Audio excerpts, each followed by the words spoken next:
안 돼. 그냥 안 물어봐주시면 돼요. 안 돼. 부를게. 답만 일단 부를게요. 답만 부를게요, 답만. 1번에 4, 2번에 2, 3번에 3, 4번에 3, 5번에 4. 에이씨. 1번에 4, 2번에 2, 3번에 3, 4번에 3, 5번에 4. 5번에 4. 6번 갑시다. 6번에 4, 7번에 1, 8번에 2, 9번에 1, 10번에 2. 못 들었어요. 6번에 4, 7번에 1, 8번에 2, 9번에 1, 10번에 2. 됐어? 네. 그 다음에 1번에 2, 2번에 4, 3번에 4, 4번에 2. 5번에 3, 6번에 5, 7번에 5. 8번, 9번 내쁘자. 지금 그러면 총 몇 문제냐면 3, 5, 5. 몇 번부터? 5, 3, 5, 5. 지금 총 몇 문제냐면 17문제거든? 객관식만? 17문제 중에 몇 개 맞았는지 써. 17에 해가지고 이렇게 17문제 중에 이렇게 몇 문제 이렇게. 됐어? 좀 이따가 또 다시 올게. 틀린 문제 좀 이따 질문 받을 거야. 1번에 5, 2, 알았어.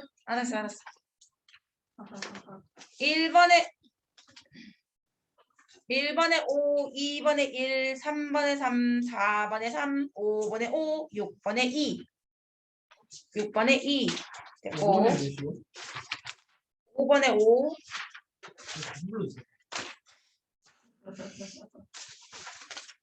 1번에 5, 2번에 1, 3번에 3, 4번에 3, 5번에 5, 6번에 2.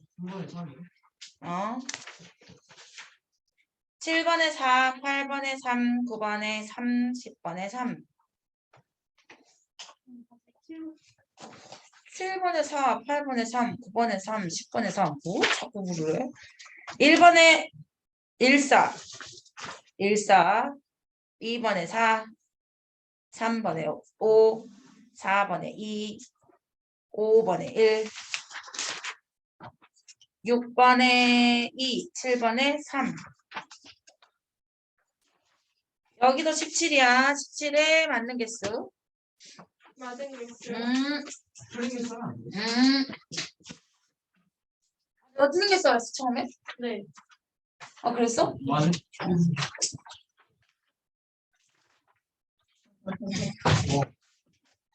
맞는 거 보는 게 빠를 것 같은데. 그래. 시윤이 몇 개? 첫 번째 거 그거 17에 3개 맞았다고? 3개 틀렸다고. 에이씨. 두 번째 거는 그럼 세야 돼요. 알겠어요. 현수야. 첫 번째 거 12개 틀렸다고? 그럼 5개 맞은 거야? 그럼 두 번째 거 9개.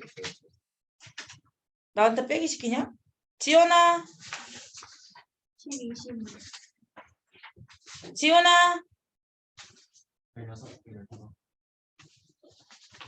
민서야. 12개, 11개.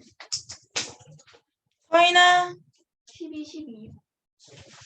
예솜아. 너도 이따 얘기해라. 윤진아. 14, 12. 12. 수린아. 14, 10 아니면 12. 10. 리원아. 15, 13.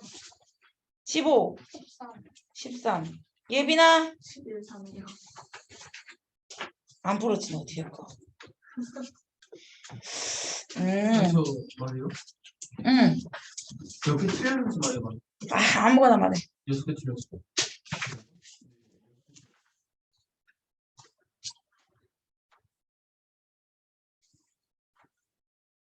다음 시간에 일찍 올 사람도 부르겠어. 이따 끝나고 얘기할게. 못 맞은 사람이 이제 일찍 와서 공부하기. 어때? 아니 정말 선생님 아니에요. 뭐 말해. 질문 받겠습니다. 1페이지부터 갑시다. 1페이지 질문. 4번. 4번. 깃털에 작용하는 건 중력뿐이다. 이거 공계장을 얘기해줘야 되잖아. 깃털에 작용하는 공계장 때문에 더 늦게 떨어지는 거거든. 근데 얘네들 그림이 동시에 떨어졌다. 그럼 공계장이 없다는 거야. 그땐 중력만 작용했다 말할 수 있겠지. 기억이 왜 안 되는지 알겠어? 이해가? 그 다음 번. 6번에 왜 자유낙하랑 공식 특성이 됐어? 4번 됐고. 그 다음에 6번에 공식 특성이랑 자유낙하랑 다른 자유낙하는 연지가 아래 방향. 근데 저희는 왜 지금 등급 특성을 배우고 있는데 왜 자유낙하가 다른데요? 누가 등속 직선 운동을 배우고 있지? 등가속도 운동을 배우고 있는데 자유낙하 운동은 등가속도. 등속 직선은 속력이 일정한 운동이잖아. 힘이 작용하지 않는. 그치? 근데 수평 방향은 등속 직선 운동이라 말할 수 있어. 왜 그러냐면 힘의 방향은 운동 방향이 수직이니까 네가 계속 좌측 이러니까 내가 말하지. 수평 부분 그 다음에 7번은 왜? 중력 방향은 공의 운동 방향은 늘 수직이다. 연직 방향하고 수평 방향이 다르니까 기억은 틀렸잖아. 기억 골랐지 너. 에이씨. 이해가? 또 8번, 9번, 10번은 됐을 거고. 그지? 8번? 전정기관이야. 그 전정기관에 이게 있다.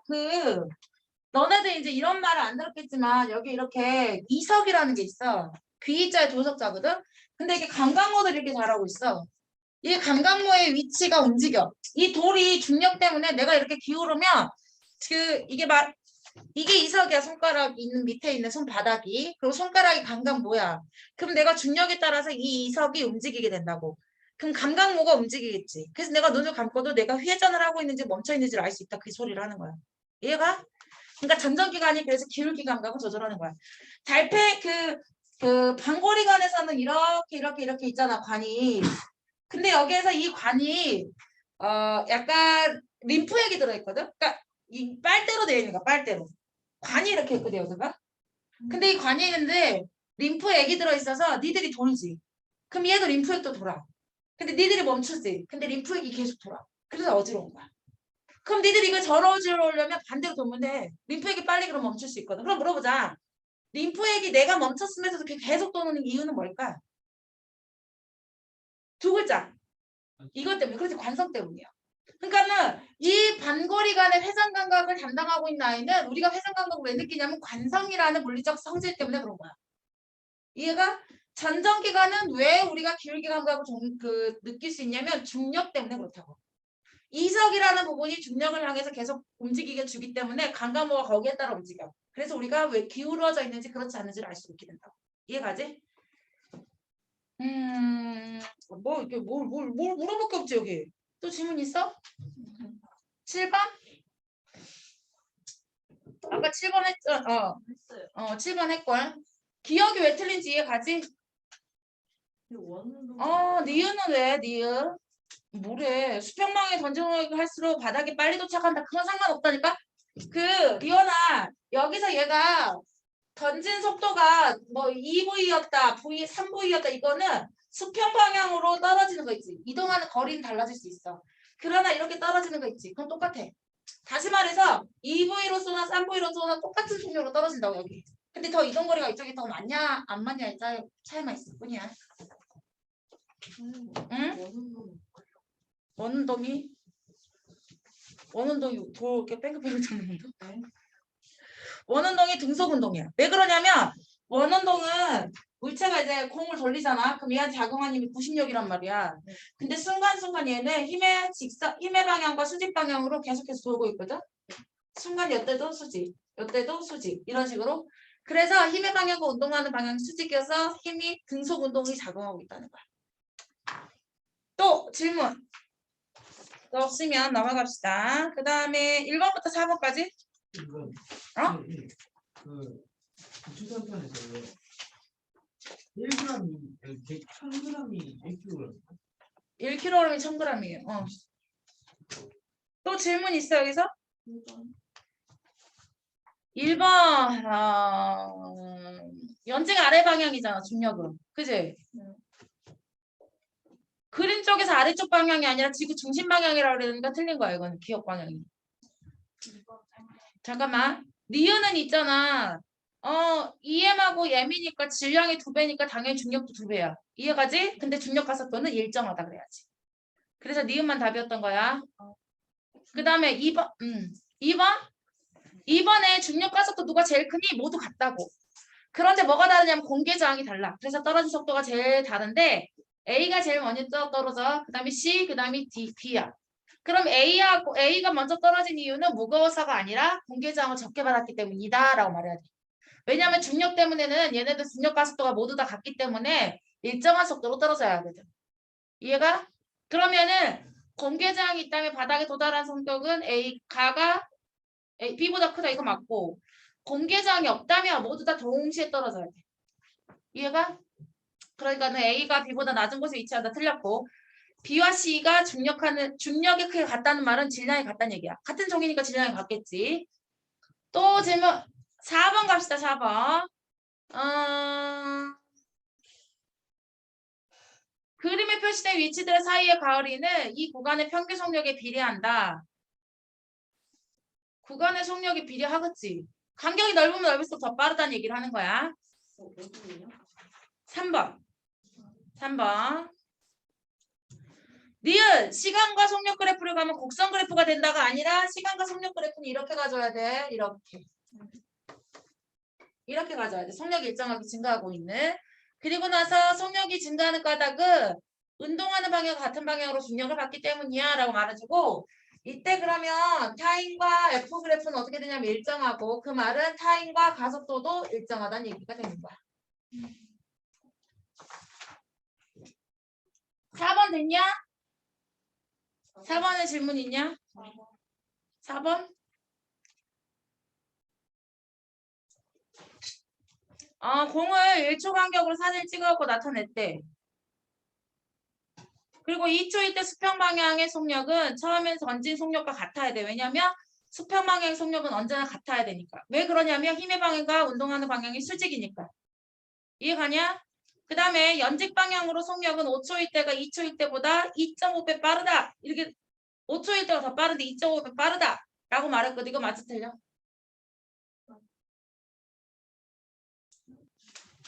5초일 때 속력하고 2초일 때 속력이 자연낙하 운동의 가속도가 늘 증가하잖아. 그러니까 가속도는 똑같지. 타임에다 곱해. 가속도에다가 타임을 곱하면 그때 속도가 나온단 말이야. 그렇기 때문에 당연히 시간이 2.5배가 커졌다면 속도도 2.5배가 커질 거야. 그러니까 맞는 말이야. 연직 방향의 속도는 그 다음에 수평 방향은 0초에서 2초 동안 이동한 거리는 2초에서 5초 동안 거리에 0.5배가 아니라 3분의 2배라 그래야지. 0초하고 2초 사이에선 2초고 간격이 시간이 2초고 2초에서 5초 사이는 3초잖아. 그러니까 3초하고 2초 중에 누가 더 많이 갔겠니? 3초가 더 많이 갔을 거야. 몇 배 더 갔니? 1.5배 더 갔겠지. 그렇게 가져야겠지? 디귿보기가 틀렸네. 답은 2번이었고. 그 다음에 질문 5, 6, 7. 7번에 기억.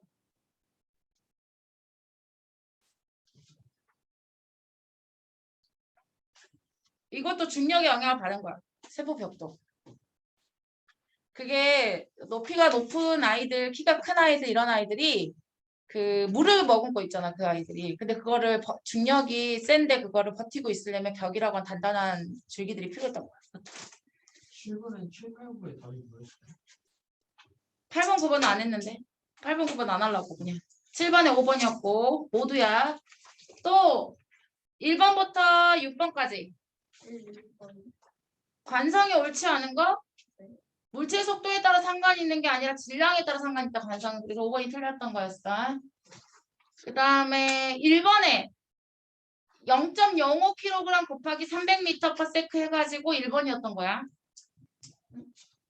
이거 하시는 거예요? 2번에 1번이었다고. 그지? 그리고 3번에 질량이 같은 두 물체 서로 다른 속력으로 움직이고 있다면 속력이 빠른 애가 운동량이 크겠지. 질량 곱하기 속력이니까. 질량이 큰 아이가 운동량이 더 커야 되지. 와우, 니은 고른 사람 없지. 디귿. 빠르게 운동하던 아이가 정지하면 운동량은 0이 된다. 아니, 운동 0이 되면 속력이 0이니까 운동량도 0이어야지. 디귿 보기를 왜 못 골라? 그럴 수도 있지. 아이고 웃는 건 예뻐가지고 4번에 보자. 4번 됐고 질문 있어 4번? 6번? 아 이거 우리 FT 그래프 FT 또 나왔어 FT. 왜 FT 이렇게 발음하면 발음이 웃기지? 야 지금 FT 그래프에서 충격량이 얼마냐면 넓이 구하면 되지 넓이. 넓이가 얼마 나왔대? 20 나왔지 20. 네. 그리고 충격량이 20이었다는 말 보고 할 수 있고 그러면 충격량이 20이라고 한다는 것은 델타 P 다시 말하면 운동량의 변화량도 20이어야 돼. 그러면 나중 P는 모르겠어. 근데 처음 P는 정지해 있을걸? 그러니까 이건 0이야. 그러니까 얘가 20이 되려면 나중 운동량은 20이 돼야 돼. 나중 운동량이 20이 되려면 질량이 2kg이야. 그럼 속력이 얼마여야겠니? 그러면 10m/s가 답이 되겠지. 됐지? 일단 충격량을 구하세요. 넓이를 구해서요. 충격량을 알았다면 운동량의 변화량도 충격량과 같아야 돼요. 그러니까 20입니다. 그 20이 나오려면요. 나중 운동량, 차후 운동량 빼야 되는데 어차피 처음 운동량 0이가 냅둡시다. 나중 운동량이 20이 되려면 2 곱하기 10이어야 돼요. 그래서 답은 2번이었습니다. 7, 8, 9, 10. 질문. 7? 운동량의 변화량은 똑같아. 충격량도 똑같고. 왜 그러냐면 처음에 운동의 속도도 똑같았고 나중에 속도도 똑같잖아. 정지되니까. 이해가냐? 다시 얘기해. 처음에 자동차의 속도가 V로 똑같았고 나중에 정지할 때도 똑같잖아. 자동차 질량이 똑같잖아. 그러면 운동량 그 충격량이 똑같다고. 운동량의 변화량이 똑같으니까. 이해가 안 가는 것 같은데. 봐. 이게 가하고 나가 있잖아. 그런데 지금 얘가 질량이 1대1이라니까 같은 자동차니까. 근데 처음에 속력이 1대1이었어. 그러니까 뭐가 똑같으냐면 처음에 운동량이 같다고. 이해가? 근데 나중 운동량이 둘 다 얼마가 될 거냐면 0이 될 거야. 왠 줄 알아? 두 개 다 정지했거든. 그러면 두 개 운동량의 변화량이 똑같은 거 아니야. 그러면 델타 P가 같게 되니까 델타 P가 같으니까 다시 말해서 충격량도 1대1이 되겠지. 이해가나? 그런데 타임이 그러니까 충격량은 어떻게 구하니? 아니 이건 F 곱하기 T로 구하잖아. 근데 타임이 누가 크냐면 얘가 크다니까? 누가 크다고? 누가 큰 거냐면 누구야? 그 지푸라기가 오랫동안 부딪히잖아. 그러니까 T가 크지. 그러니까 F는 누가 더 커야 돼? 시멘트 바닥 그 벽돌이 더 크다고 그 소리가 나와야 되는 거야. 콘크리트 바닥가 힘이 더 크다고 얘기해줘야 돼. 이해가나? 다시 말해. 처음에 속력이 같았다고. 처음에 운동량이 같다고. 나중에 얘가 정지했잖아. 둘 다 부딪히고 나서. 그러면 나중 운동량이 0이 되는 것도 똑같잖아. 그럼 운동량의 변화량이 똑같잖아. 그러면 충격량이 똑같잖아. 그지? 그럼 충격량이 똑같으면 FT 그래프에서 T가 길어졌던 지푸라기가 당연히 F는 작아져요. 이해가나? 그래서 자동차의 충격량은 나에서 가가 뭐 더 크다. 틀렸어. 둘이 같아. 충격량은. 정지할 때까지 걸린 시간은 나에서 가가 그렇지. 가가 짧다고. 나가 짧고 가가 길다고. 그러니까 힘은 누가 나가 더 크다고. 이렇게 말해줘야겠지. 그래서 답 4번이었고. 또 질문. 그 M하고 EM이니까 운동량은 B가 2배가 커. 그러니까 기억이 맞는 거야. 그러면 두 개 부딪히는 동안 운동량 감소하겠지. 부딪혀가지고. 속력이 정지가 될 거니까. 그럼 운동량의 변화량이 B가 더 클 거 아니냐. 처음 운동량이 더 크니까. 그럼 충격량도 B가 더 크겠지. 이해가? 9번? 9번의 운동량의 변화량은 똑같아. 처음에 속력도 똑같고 처음에 컷도 똑같으니까. 근데 나중에 정지한 것도 똑같잖아. 그러므로 운동량의 변화량이 똑같으니까 충격량이 똑같아. 그런데 시멘트 바닥은 충격하는 동안 시간이 짧고 방석은 시간이 길어. 그래서 F가 누가 더 크냐면 시멘트가 큰 거야. 그러니까 시멘트는 깨지고 방석은 안 깨지는 거야. 근데 거기에서 뭐라고 했냐면 기억해 보니까 도달했을 때 운동량이 A가 B보다 크다. 이거 아니야. 운동량은 똑같아야 돼. 왜냐면 가속도가 똑같은데 속도가 똑같아야 되니까 운동량이 똑같겠지. 그러니까 A가 바닥으로부터 받는 충격량, B가 바닥으로 충격량이 똑같아. 충격량은 똑같은데 FT 때문에 그렇다고. F가 더 크기 때문에 깨진 거야. 충격량 때문이 아니라. 1번부터 4번 그 다음 페이지 1, 2, 3, 4, 5까지 갑시다. 5번. 질문.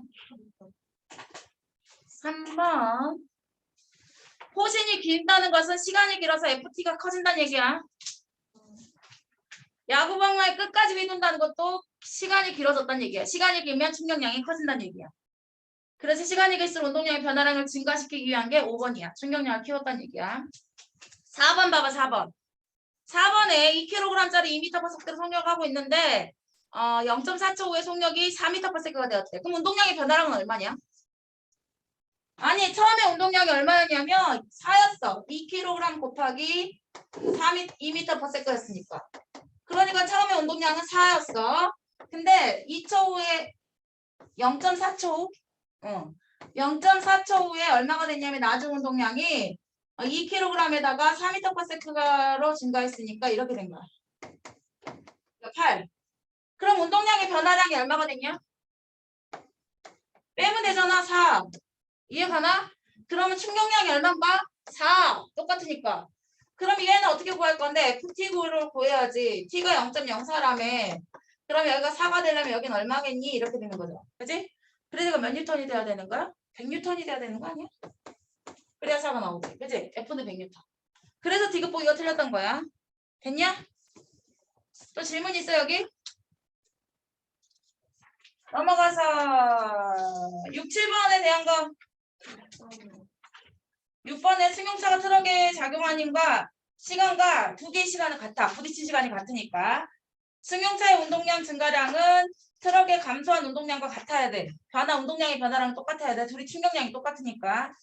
그런데 누구의 속도 변화가 더 클 거냐면 승용차의 속도 변화가 더 클 거야. 질량이 작은 아이가 속도 변화가 더 커야지 충격량이 똑같지. 또 질문? 7번에 기억. 7번의 기어. 충돌 사고 발생 시 에어백은 관성에 의해서 앞으로 튀어나가시는 걸 막아준다.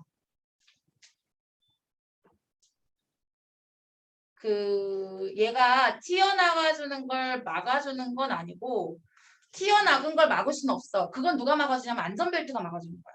튀어나가주는 걸 막아주는 건 안전벨트. 튀어나가서 부딪혔는데 그 충격력을 줄여주는 게 에어백. 충격량을 줄여준 거 아닌 거 알지, 민서야? 나머지 숙제. 응? 잃어버렸고. 잃어버릴 예정이지. 네. 나는 니를 때릴 예정이야. 미리 봤자. 미리 봤자. 그러지. 그러고 나서. 미리 네. 봤죠. 왜 다음 주 잊어버릴 예정이니까. 나왔어요. 그래, 다 잊어버려. 오늘 계속 왔다리 갔다리 맞을 예정이야. 112페이지. 이제 여기서 나오는 대목이 뭐냐면 시스템과 상호작용에 대해서 지금 하고 있잖아. 우리가 첫 번째 역학 시스템 했고 그 다음에 두 번째 지구 시스템 할 거고 세 번째 생명 시스템을 할 거야. 지구 시스템은 사실 중학교 때 배웠던 내용들도 많이 포함되어 있어. 근데 이제 양이 짜잘구리한 게 많아. 어려운 거 많지도 않고요.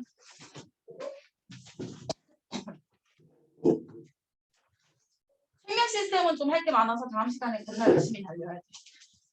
다음 주에 절대 빠지면 안 돼. 생명 시스템 잘해야 돼. 네.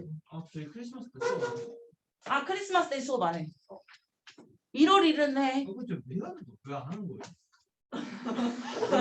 크리스마스 때 왜 안 하냐고? 아니 크리스마스 때 왜 수업을 하냐고 하는데 안 한다고. 1월 1일 지금 뭐라는 거야? 누가 좀 해석 좀 해봐. 1월 1일에 왜 수업을 해야 돼? 1월 1일 그러면 25일날 수업하는 게 낫구나. 아니에요. 진짜 수업을 안 해? 아니 왜 이런 거 있잖아. 분위기도 이래. 싱글들은 25일날 수업 안 하는 것을 화를 내더라고. 왜 25일날 수업을 안 해요? 이러면서. 무슨 말인지 알아? 싱글들은 막 화를 내는 거야. 왜 25일날 수업을 안 하는 거야? 이렇게. 그래서 싱글들한테 물어보잖아. 1월 1일하고 25일하고 언제 수업하는 게 좋아? 그럼 1월 1일에 잡은 사람들이 1월 1일날 수업하지 말고 25일날 수업하자고 하는 사람들이 싱글이 많던데. 벌써. 좀 아닌가? 나는 언제를 해도 좋아. 둘다 수업 안 하나? 쌤은 좋아. 진짜 야, 나 진짜 좋아. 근데 어쩔 수 없지. 두 번 다 놓을 수는 없어. 고등학생들이 뭐 그러지. 아직 중학생이 쌤 이 얘기 했나 몰라. 이과 가야 돼, 문과 가야 돼? 이과 가야 돼. 했어요. 내가 사촌이 지금 강조하고 있는 거 뭔 말인지 알지? 이과를 간 다음에 쌤 아는 제자들은 이러더라. 1등급을 다 찍어. 일단 고등학교 가서. 가능해요? 1등급을 다 찍으면 어떤 결과가 나오냐면 학과를 만들어 볼 수 있어. 얘가 한양대학교 공대를 갔었어. 이제 처음 수능 봐가지고. 근데 공대가 한양대학교 괜찮은 건지 알지? 한양대학교는 공대를 좀 알아주는 편이야.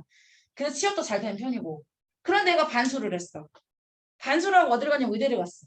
잘 가서 못 갔어. 그게 왜 그러냐면 1등급을 다 찍어놓은 거야. 그러니까 최저 등급만 맞추면 되는 거야. 이해가? 그래갖고 이제 그렇게 되면 반수하는 동안 뭐냐면 과목 2개만 딱 정해. 최저 등급 보는 과목. 자기가 자신 있는 과목 2개만 배나 열심히 까. 그럼 최저 등급 나오긴 안 나오겠나? 나오지. 그러니까 이제 학과를 바꿀 수 있는 거야. 이해가 가? 얼마나 등급이 중요한지 감이 오지. 나중에 니들이 이 등급만 잘 맞춰. 걔 같은 경우에는 내 기억으로 1.1? 1.2가 안 나왔던 거야. 1.2보다 좀 낮았던 것 같아. 좀 높은 거 아니야? 한 개만 2등급이고 다 1등급. 그러니까 평등급이 1.2 정도. 어떤 감인지 알겠지? 그래서 내가 그거 보면서 나 그 생각은 안 했거든? 1등급을 찍어놓으면 뭐가 좋은지에 대한 생각, 뭐 대학교 좋은 데 갈 수 있다는 생각은 했었어. 근데 이렇게도 될 수 있구나. 왜냐면 왜 수능을 본다 그러면 고3 때 같은 경우 준비할 게 많잖아. 그러니까 왜 수능에 집중하기가 좀 어렵단 말이야. 수시로 이렇게 학교 가는 아이들은. 그랬다가 반수하면은 있잖아. 진짜 딱 제 6개월 동안만 수능에 딱 집중하잖아. 그 머리가 나쁜 아이는 아니었을 테니까. 최저 등급 맞추는 게 일도 아니었던 거지. 그래서 학과를 마음대로 바꿨어. 이과 가야 돼, 안 가야 돼? 가야 돼. 갈 과가 없어. 문과는 과가 없다고. 니들이 선택할 과가. 뭔 말인지 알지? 그리고 두 번째, 등급을 잘 맞아주면 어때? 나중에라도 니들이 좀 자유자재로 그러니까 왜냐면 선생님도 그랬어. 선생님 언제가 제일 많이 힘들었다고? 힘들었냐고? 4학년 때. 진로가 고민이 많이 되더라고. 선생님 뭐 해먹고 살아야 될 것인가? 나는 뭐가 즐거운가? 그러니까 그 시간만 지나면 괜찮은데 그 시간 되게 힘들었던 것 같아. 지금 기억에. 그때가 힘들어. 그런데 그게 또 그 전에 힘든 건 언제냐면 고3이. 내가 왜냐하면 이과를 가면 이과를 가지고 뭔가 해먹고 살아야 될 것 같은 느낌이 들잖아. 그지? 그렇기 때문에 고3이 많이 힘들거든. 근데 무조건 뭐 마음대로 바꿀 수 있다는 건 아니지만 자기가 진로를 좀 더 수월하게 바꿀 수 있는 기회가 있다는 얘기를 하는 거야. 그러기 위해서 우리가 1등급 무조건 맞고 들어가야 돼. 특히나 고등학교 1학년 1등급이 제일 중요한 거 알지? 아니 그래서 좀 더 있잖아. 고생스럽게 공부를 한다는 거에 대해서 부담 갖지 말고 무조건 들이들이 파야 돼. 수학도 마찬가지고. 수학 어디까지 했나 진도들? 좀 나갔나? 수원 좀.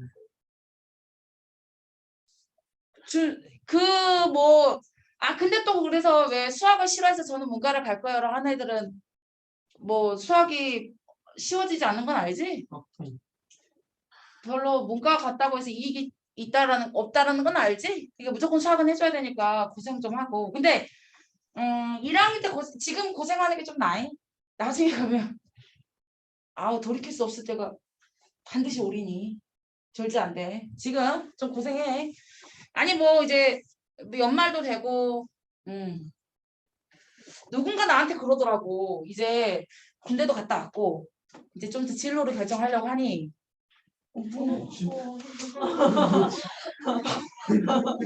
니들 무섭잖아. 그랬더니 무섭다고 그러더라고. 뭐가 무섭냐면 자기가 이제까지 그렇게 원하던 게 없다가 원하는 게 생기니까 무섭다고 하더라고. 그게 걔는 카이스트 대학원을 가고 싶어 했었거든. 그러니까 진짜 원하는 게 생기니까 이걸 내가 이룰 수 있는 사람일까라는 게 굉장히 두렵고 자존감이 낮아져 있는 자기를 보게 된 거야. 그래서 선생님이 뭐라고 조언해주는 줄 알아? 자존감을 높일 수 있는 방법은 딱 한 가지가 있어. 선생님은 생각해. 어떤 거냐면 내가 원하는 대로 내가 나를 움직일 수 있으면 돼. 니들이 계획은 엄청 잘 세우잖아. 네? 네, 계획도 잘 세우잖아. 내가 오늘 이걸 하리라. 안 지키고. 근데 그걸 안 지키지. 그때 자존감은 떨어져. 왠 줄 알아? 나는 해도 안 됐네라고 생각을 하거든. 그러니까 여기서 있잖아. 내가 해보니까 되더라라는 사람이 되게 하기 위해서 어떻게 해야 되냐면 계획을 너무 거창한 거 세우지 마. 계획을 거창한 거 세우지 마. 10분의 계획을 세워서 10분의 계획을 성취를 해. 10분 할 수 있었어? 그럼 20분 하고. 근데 내가 일주일을 단위나 한 달을 단위로 계획을 세우다 보니까 한 달 동안 내가 이거 수행을 못하면 나는 계획을 세워도 수립하지 못한 사람이 된 거지. 작심삼일이 나쁜 말이라 그러잖아. 3일을 계획을 했는데, 계획을 세웠는데 3일밖에 못 지켰다고. 김재동이 이 말하는데 나 굉장히 공감되더라. 괜찮다고. 3일 후에 또 계획을 세우면 돼. 작심 3일이잖아? 3일이 지나? 그럼 계획 흐지부지 되지. 다시 계획을 세우면 되지. 그건 좀 그치? 그런 난 괜찮은 것 같아. 그래서 매일 3일 단위로 계획을 세우고 조금 자기하고 좀 타협을 할 수도 있겠지만 그렇지만 이게 늘려나가는 방향성으로 긍정적인 방향으로 자꾸 자기를 발전하는 걸 보면 자기가 자존감이 높아져. 해보니까 되네. 그래서 과학 과목이 참 좋은 것 같아. 네? 왜냐면 과학 과목의 성적이 오르면 아니 이게 이런 거 있잖아. 과학 과목의 성적이 오르지. 그럼 자존감이 더 높아질 수 있어. 그 수업이 그런데 미술 과목이나 또는 뭐 가정이나 이게 100점으로 돼서 성적이 올랐다고 해서 내가 뭔가 잘할 수 있을 것 같다라는 생각이 들진 않아. 수업 영어 그거 근데 과학은 그럴 수 있잖아. 그지? 아니야? 그거는 어디가 어디 갔어요? 아니 과학은 성적 올리기 쉬운 과목이잖아. 그나마 예. 그나마 성적이 올리기 쉬운 과목 아니야? 다른 과목에 비해? 기초가 필요 없고. 네? 아니 다른 과목에 비해. 아니 왜 이래? 기초가 필요가 없어. 다른 과목에 비해 그렇잖아. 아니구나. 아니 다른 과목에 비해 그렇잖아. 과학은 아닌가? 이상하네. 과학이 좀 쉬운 과목인데 다른 초반에는 그 고1 때는 다른 애들보다 쉬워 보이긴 하는데 나중에 가면 너무 그렇지 않아요? 아니야 괜찮아. 이게 과학 오히려- 할만해. 할만해. 생각이랑 내가 그래서 이과를 가라고 자꾸 오시는 중이야. 네, 근데 이과 과목 못해도 이과로 가야 돼요? 좋은데. 그래도 난 이과를 긍정적으로 생각해야 된다 생각해. 근데 어쩌는데 거기 문과 가서 1등해서 뭐 할 건데? 문과 가서 1등 가도 갈 과목이 없으니까 문제야. 아니 문과 가서 사실 고등학교 1학년 때 1등부터 100등까지 있다면 1등부터 10등 안에 한 두세 명 빼고는 다 이과가. 그러니까 1등부터 10등 안에 7명은 이과를 가고 3명은 문과를 간다는 얘기야. 이해가지? 그럼 그 3명이 그 이과에서 자기들 이렇게 처음에 고등학교 1학년 때 성적이 자기들보다 낮았던 아이들이 이과에서 아둥바둥해서 학교를 가는 아이들이랑 이게 탑을 찍어서 갔던 학교 애들이랑 별 차이가 없다. 왜 탑이잖아. 문과 탑이잖아. 그럼 이과에서 좀 중등 정도 된 아이들하고 레벨이 같으면 안 되잖아. 그러면 얘가 문과 탑이었으면 이과 탑하고 레벨이 같아야 될 거 아니야. 근데 그게 되지 않는다. 그러니까 문제라. 어렵다고. 그래서 문과 죄송해요라는 말이 생기잖아. 그런 말이 생기잖아. 그러니까 자꾸 이과가 무서워지는 사람들한테 한 번 더 마음을 돌이키라고 얘기를 하는 거야. 그 말은 그냥 이과 과목이 싫고 어려운데 이과를 가야 돼요 이렇게 말하라는 게 아니라 이과에 대해서 좀 더 도전하라는 얘기를 하려고 하는 거야. 다시 말해서 이과 과목을 좀 더 도전해서 공부를 많이 해놓으라는 거지. 근데 결론은 과학을 열심히 하자는 거야. 뭔지 알겠지? 과학을 열심히 하자. 괜찮은 거 같아. 그러니까 우리가 지금 지구 시스템에 대해서 얘기할 거야. 우리가 지금 지난 시간에 뭐 했냐면 역학 시스템에 대해서 얘기했거든. 우와. 우리 지구에서 작용하는 여러 가지 힘에 대해서 얘기했다면 오늘은 이제 지구에 있는 여러 가지 요소들이 어떤 상호작용을 가지고 영향을 주고 받고 있는지를 얘기하고 있는 거야. 왜? 과학을 열심히 하자. 결론은 벗긴 건 뭔지 알지? 그런데 지구 시스템에서 우리가 중학교 때 안 배운 게 별로 없다. 지구 내부 구조 알아 몰라? 몰라. 에? 지구 내부 구조. 왜 직구에서 지가 그 밑에 멘트 그 다음에 왜 외해 그 다음이 내핵이지. 네. 근데 이게 언제 만들어졌는지 기억나나? 어떻게 됐냐면 지구가 만들어질 때 미행성체들이 처음에 충돌을 해. 그래서 점점 커져. 근데 이 충돌에 의해서 열이 만들어져. 그래서 지구가 전체 뜨거운 마그마 바다였어. 마그마 바다였다는 것은 지구가 고체 상태가 아니라 용융 상태였다는 거잖아. 그때 우리가 창상 구조를 가질 수 있었어. 용융 상태라고 하는 건 걸쭉한 고체 상태가 젤리 움직일 수 있는 푸딩 뭐 이런 상태였다는 얘기야. 그러나 푸딩이 먹고 싶. 왜 이래? 야 의식이름 얘기하지 마 의식이름. 그런데 이 마그마 바다였다가 이때는 물질들이 대류 현상에 의해서 움직일 수 있었어. 그래서 밀도가 큰 아이들이 가운데 모이고 밀도가 작은 아이가 바깥쪽으로 모였어. 그래서 핵과 멘틀이 나눠졌다. 핵과 멘틀이 먼저 나눠진 다음에 식었어. 점점 미행성 충돌이 줄어들고 미행성 충돌에 의해서 열이 발생됐던 것이 줄어들었다가 식었어. 그래서 지각과 멘틀이 또 분리가 되는 거야. 그래서 지구의 내부의 구조는 몇 구조야? 4개의 구조야. 근데 이거 땅 파봤어 안 파봤어? 봐봐. 그러면 어떻게 알았대? 지구 내부 구조가 4개라는 걸? 그래도 적색편 아 또 조색해야지. 뭐든 정답은 웃긴 거면?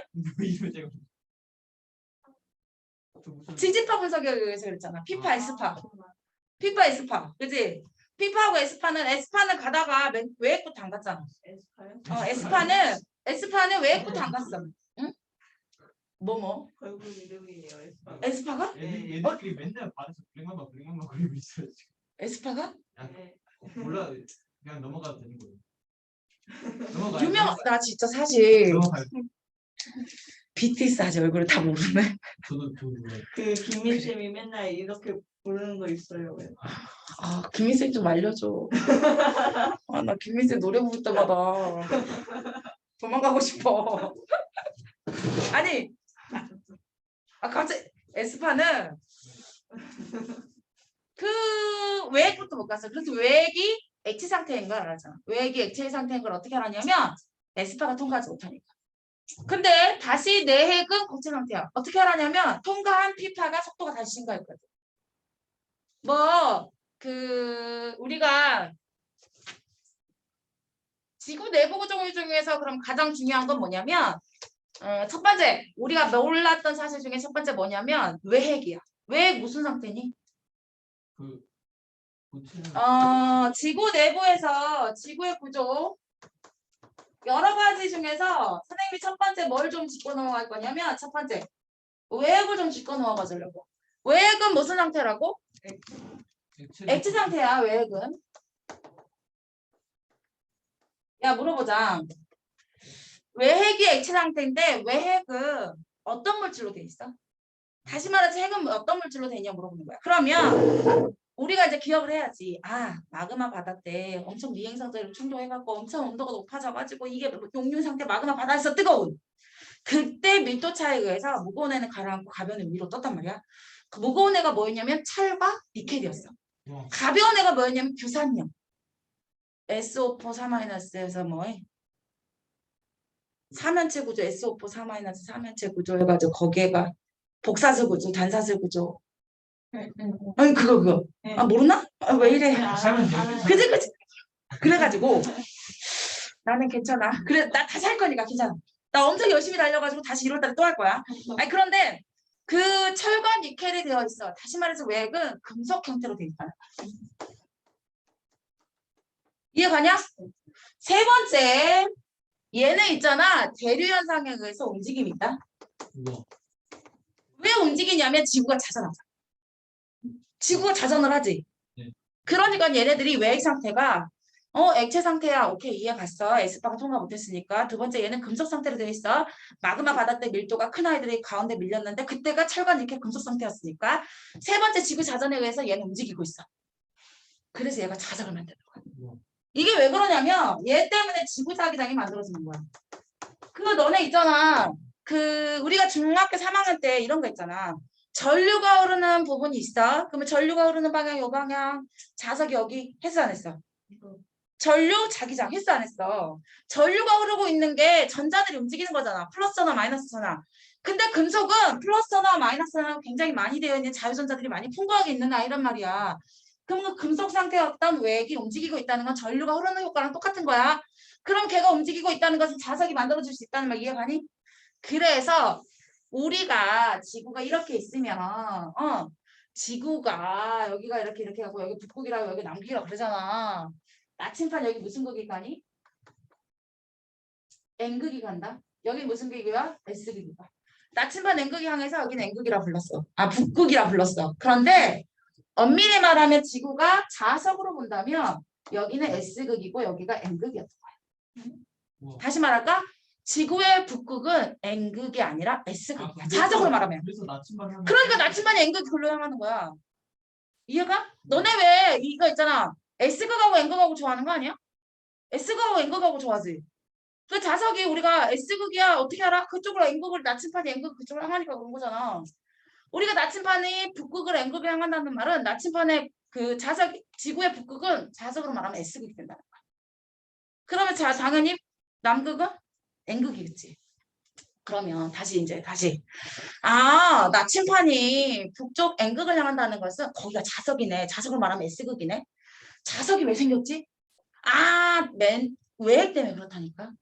외핵이 철과 니켈로 금속으로 되어 있어. 자유전자가 풍부한 금속이잖아. 얘네들이 돌고 있다니까 지구 자전에 의해서 움직이고 있으니까 얘네가 뭐가 되는 거야? 자석이 되는 거야. 자석이 돼서 우리가 지구가 자기장 형성이 되는 거야. 그래서 심지어 N극에서 나와서 S극으로 들어간 이런 자기장이 모양이 나타나는 거야. N극은 나오잖아. S극은 들어가잖아. 이해 가나? 이렇게 되는 이유가 뭐 누구 때문이니 지금? 외핵 때문이야. 외핵이 무슨 상태에서 그러니? 엣지 상태로 그렇다고. 이해 갔어? 그 다음에 그 중에서 누가 또 중요하냐면 이따 뒤에서 나오지만 멘틀 지구 내부에 몇 퍼센트 차지하냐면 80%가 이상이야. 그러니까 뭐 지구 내부 구조를 이렇게 왜 파이로 나타내자면 여기가 이렇게 뭐 5에서 35 여기가 2,900km 여기가 6,350km 정도 되거든. 그런데 여기가 차지하는 질량이 제일 퍼센트가 제일 높아. 그런데 얘네들 있잖아. 이게 약간 고체 상태는 고체 상태야. 어떻게 알았냐면 에스파가 통과했거든. 그런데 여기에 특징이 뭐가 있냐면 얘는 약간 움직일 수 있는 고체였어. 그래서 우리가 뭐라고 했냐면 유동성이 있는 고체인 거야. 움직일 수 있는 고체란 얘기야. 그거는 이따가 나오지만 시스템 중에서 멘틀 위에 있는 지각들 있지. 그 아이들의 움직임을 담당하고 있는 게 바로 멘틀의 움직임 때문에 그렇다는 거야. 이해가냐? 우리가 지구 내부 구조 중에 제일 중요한 건 외핵이야. 자기장을 만드는 효과니까. 두 번째 멘틀은 이따가 직권과 직권의 상호작용이 나타나는데 서로 직권과 직권이 부딪혀갖고 지진이 발생하거나 멀어져갖고 화산폭발이 일어나거나 멀게 만들거나 부딪히게 만들어지는 효과가 멘틀이 유동성을 가지고 있는 고체이기 때문에 그랬다는 거야. 이해가나? 두 번째 지구 내부 구조 했고 그 다음에 이제 기권. 기권은 있잖아. 높이에 따른 기온 변화를 가지고 우리가 네 구간을 나눴어. 우리 3학년 1학기 때 배웠잖아. 그지? 기권. 첫 번째 이거부터 좀 알자. 지구의 전체 기체는 무슨 기체가 제일 많나? 이거는 안 쓰고 빨리빨리 넘어가 줄 거야. 빨리 말해. 우리 공기 중에 누구 쓴 기체가 제일 많냐고 묻는 거잖아. 질소 79%, 산소 몇 퍼센트? 21%. 처음 듣는 얘기는 아니잖아. 그러고 아르곤이 나머지 거 뭐 0.03% 정도? 그런데 있지, 그거 알아? 위로 올라가면 갈수록 공기가 없다. 네, 그래가지고 있잖아. 높이 올라가면 고산지대 가면 예, 숨쉬기가 힘들어서 고산병에 걸려. 예, 맞아요. 그지? 마추픽추 같은 그렇지. 마추픽추 같은 데 가면은 그래서 고산병 걸려가지고 약 먹어야 돼. 산소. 약간 어떤 느낌이었냐면 선생님은 가보셨어요? 멀미 같은? 아니 마추픽추는 안 가봤는데 알프스는 올라가 봤으니까. 알프스는 가봤으니까. 일화가 있지. 거짓말. 알프스에 올라가면 뭐가 되게 유명하다고 그 한국 여행객들에게 있냐면 신라면이 유명. 네? 맛있. 알프스에 올라가면 산상이 있어. 맞아요. 거기서 라면이 있대. 그럼 그때 환산으로 7유로 정도였는데 우리나라 돈은 10,000원이었는데 네? 그 신라면 큰 거 말고 작은 거 있지. 그게 한 7유로라는 거야. 네? 그래서 내가 그걸 먹고 싶었어. 얼마나 맛있겠어. 알프스 꼭대기 가서. 융프라우에 올라가서. 라면을 사서 어? 저 저희는 그거 사 먹었어요. 그지? 그렇게 하고 싶어 선생님도 그런 산악기차 타고 올라갔지. 편의점에 7원. 나 진짜 어지러워 죽을 뻔했어. 넌 괜찮았어? 저는 괜찮아요. 난 너무 어지러워가지고 있잖아. 계속 미스껍고. 그래서 왜 여름에 거기 가면은 여름 옷을 입고 가서 패딩을 입어야지 바깥을 볼 수 있잖아. 위로 올라가면 차가우니까. 그럼 뭐해? 뭐 멀미 나가지고 이게 고산병이구나라는 생각을 했어.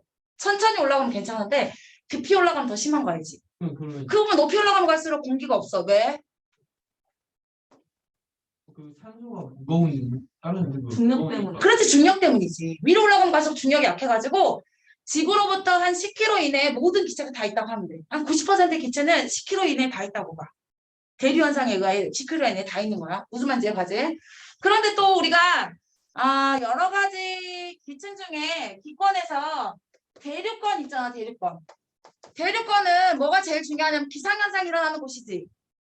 기상현상이 일어날 수 있는 두 가지 이유에 대해서 얘기하면 첫 번째 수증기가 있기 때문에 그래. 두 번째가 뭔지 알아? 대류현상이야, 대류현상. 나 이거 빨리빨리 넘어갈 수 있는 것은 니들이 배운 지 얼마 안 됐기 때문에 그래. 또 3학년 이렇게 배웠잖아. 맞다. 아이씨. 그지? 대류현상하고 수증기 때문에 기상현상이 일어나는 것이 대류권이었어. 두 번째, 상층권에서 제일 중요한 거 뭐였어?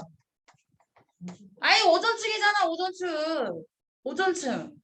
외부 오존층을 막아주는 곳이 있잖아. 그 오존층이 외부에서 오는 뭐 자외선을 막아주는 층이었지. 그래서 오존층을 가지고 있는 상층권은 올라가면 갈수록 기온이 높아졌었고. 근데 그 아이가 있었기 때문에 외부에서 오는 자외선들을 차단해줘서 우리가 지금 생명이 살아남을 수 있고요. 근데 지금 오존층이 파괴되는 구간들에서 자외선이 너무 강하기 때문에 굉장히 우리가 피부암이랄지 이런 고통을 많이 받고 있는 중이지. 나머지 거는 뭐 기권은 됐어. 뭐 할 거 없어. 할 거 없고. 그 다음에 수권 가자, 수권. 수권은 너네 그 2학년. 그래 2학년 때 배웠던 건데 우리 있잖아 뭐였냐면 혼합층, 수온약층, 심해층. 그 수온약층을 일단 얘기를 해주면 깊이 들어가면 들어갈수록 기온이 낮아졌던 구간이었어. 기온이 왜 낮아졌냐면 태양 에너지를 못 받았기 때문에 그래. 태양 에너지를 못 받아서 원래는 어떻게 돼야 되냐면 들어가면 들어갈수록 기온이 계속 낮아져야 돼. 수리가 이렇게 돼야 되잖아 원래. 낮아져야 돼 이렇게. 원래 이렇게 돼야 되잖아. 여기가 태양 에너지 제일 많이 받는 데야. 그렇기 때문에 여기가 원래 제일 온도가 높아야 되고 깊이 들어가면 들어가서 태양 에너지 못 받게 되면 온도가 낮아져야 돼. 그런데 이렇게 혼합층이라고 하는 부분이 왜 생겼냐면 바람에 의해서 따뜻한 위에 있는 물과 아래에 있는 차가운 물이 섞여가지고 온도가 일정한 혼합층이 생겼단 말이야. 그러니까 이 혼합층은 이따 상호작용 시스템에서 뭐가 나오냐면 기권과 수권의 상호작용이 여기서 나타나게 바로 혼합층인 거야. 기권이 바람이잖아. 수권이 바다잖아. 그 아이가 상호작용에 의해서 혼합층이 만들어질 수 있었다고. 근데 이 수온약층은 위에가 따뜻한 공기고 아래가 차가운 공기야. 왜 위에가 따뜻해요? 태양하고 가까우니까. 아래로 가면 갈수록 차가워. 그러므로 밀도가 커. 차가운 게 밀도가 크잖아. 그래서 밀도가 큰 아래 이쪽 이 아이와 밀도가 작은 위쪽 아이가 움직이질 않아. 그래서 여기 아이는 안정한 구간이야. 수온약층은 안정한 구간이어서 위에 있는 혼합층과 아래에 있는 심해층에 물질과 에너지가 서로 교환되지 않도록 차단을 해주는 부분이 있어. 얘가 막아줘 버려. 지가 움직이질 않아. 안정하거든. 왜 안정해? 위엔 따뜻하고 아래는 차갑거든. 그래서 어쩌라고? 위에가 밀도가 작고 밑에가 밀도가 크니까 안 움직이는 거야. 그러므로 위하고 아래가 차단이 일어나서 두 개의 물질과 에너지가 교환되는 걸 차단해주는 게 바로 이거였어. 그 다음에 참 그리고 생물권은 있잖아. 제일 그러니까 살아있는 생명체를 말하기 때문에 예를 들어 우리 식물도 말하는 거고 동물도 말하는 거고 미생물도 말하는 거고 세포들도 말하는 건데 이 아이들은 보기 중에 생물권의 특징은 뭐밖에 안 나왔었냐면 문제에서 가장 넓게 분포되고 있다. 수권에도 생명격체 있지. 기권에도 있지. 지권에도 있잖아. 그러니까 땅에도 물에도 공기에도 모든 생명체들이 살기 때문에 가장 넓게 분포해 있다고 얘기하는 게 뭐 그거밖에 나오지 않았던 것 같아. 특징을 물어볼 때는. 그 다음에 상호작용이라는 문제가 잘 나오는데 상호작용은 지구에 있는 시스템인 기권, 지권, 수권, 생물권들이 서로 영향을 주고 있다라는 거야. 근데 원래 5개의 예를 말해서 외권이 있어. 외권. 외권은 있잖아. 지구 내부 있는 게 아니라 지구 바깥쪽에 있는 걸 외권이라 할 거 아니야. 외권은 딱 한 가지밖에 절대적인 영향이 있는 게 한 가지밖에 없어. 외계인이 자주 들어오진 않으니까 우리가. 아니, 외계인이 우리 집에 오면 그게 외권과 우리의 상호작용이긴 해. 근데 외계인이 그렇게 우리한테 자주 오진 않잖아. 그지? 외계인, 니네 집 그래도 외계인 한 번씩은 만나고 자주는 안 와도 가끔. 그러니까 외권은 이렇게 외계인이 오지 않기 때문에 외권은 딱 한 가지밖에 없어. 태양 복사 에너지. 근데 그 태양 복사 에너지가 우리한테 차지하는 에너지가 99.8이야. 그러니까 우리 지구에 영향을 가장 많이 미치고 있는 에너지가 태양 복사 에너지인데 이게 외권이야. 외권은 외부에서 오는 건데 지구 바깥쪽에 있는 외권을 말하는 건데 그때 가장 큰 영향을 주는 게 태양 복사 에너지고. 외권에서 그건 하나 있네. 운석 충돌. 운석은 우리한테 충돌되지 않도록 우리가 타들어가서 만들어진 게 별똥별이지. 그거 유성이라 부를 거야. 그 별똥별이 만들어진 이유는 뭐냐? 들어오면서 이제 뭐 만나가지고 우리가 공기가 있기 때문에 그래. 대기가 있기 때문에. 그러니까는 유성에서 별똥별이 만들어진 거는 이렇게 말해야 돼. 외권과 기권의 상호작용에 의해서 별똥별이 형성이 된다. 그래서 우리한테 그렇게 크게 다가오지 않고 작게 잘려갖고 우리가 이렇게 쬐까맣게 들어오지. 그럼 큰 거는 아 그런 거 해가지고 그런 게 충돌하면 안 하겠또. 영화 몰라? 죽죠. 엄청나게 크게 와가지고 우리한테 그래가지고 우리가 이러한 설이 있잖아. 공룡이 그래서 없어졌다. 운석 충돌. 운석 충돌에 의해서 지구의 여러 가지 시스템이 파괴가 돼가지고 기온이 엄청 낮아져가지고 화산 폭발 일어나고 어쩌고저쩌고 뭐 그래가지고. 아 그러면 내가 서로 영향을 주고받는 것들을 한번 예를 이야기해 보면 선생님 말하는 게 뭐야? 시스템의 상호작용에 대해서 이렇게 말하는 거야. 광합성 알지? 광합성은 있잖아. 식물이라는 생물권이 이산화탄소라는 기체를 먹어.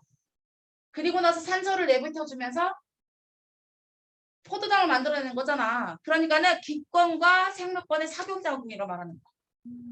이해가? 그러면 이러는 거야. 강물이 흐르면서 돌멩이를 막 깨고 부시고 막 이런 일이 발생해. 그러면 강물이라는 건 수권이잖아. 돌멩이는 직권이잖아. 수권과 직권의 상호작용에 의해서 막 동굴이 만들어지고 막 이런 일이 발생하는 거야. 호흡은 동물이라는 생물권이 산소라는 공기를 가지고 사용하기 때문에 생물권과 기권의 상호작용이라고 말할 수 있어요. 비가 오는 건 공기 중에 있는 수증기가 높이 올라가서 뭐 온도가 낮아져가지고 구름이 만들어진 다음에 비가 내지. 그래서 기권과 기권의 상호작용에 의해서 비상현상이 나타나는 거야. 눈비가 나타나는 거. 그러면 또 뭐가 있을까? 이런 거 있잖아.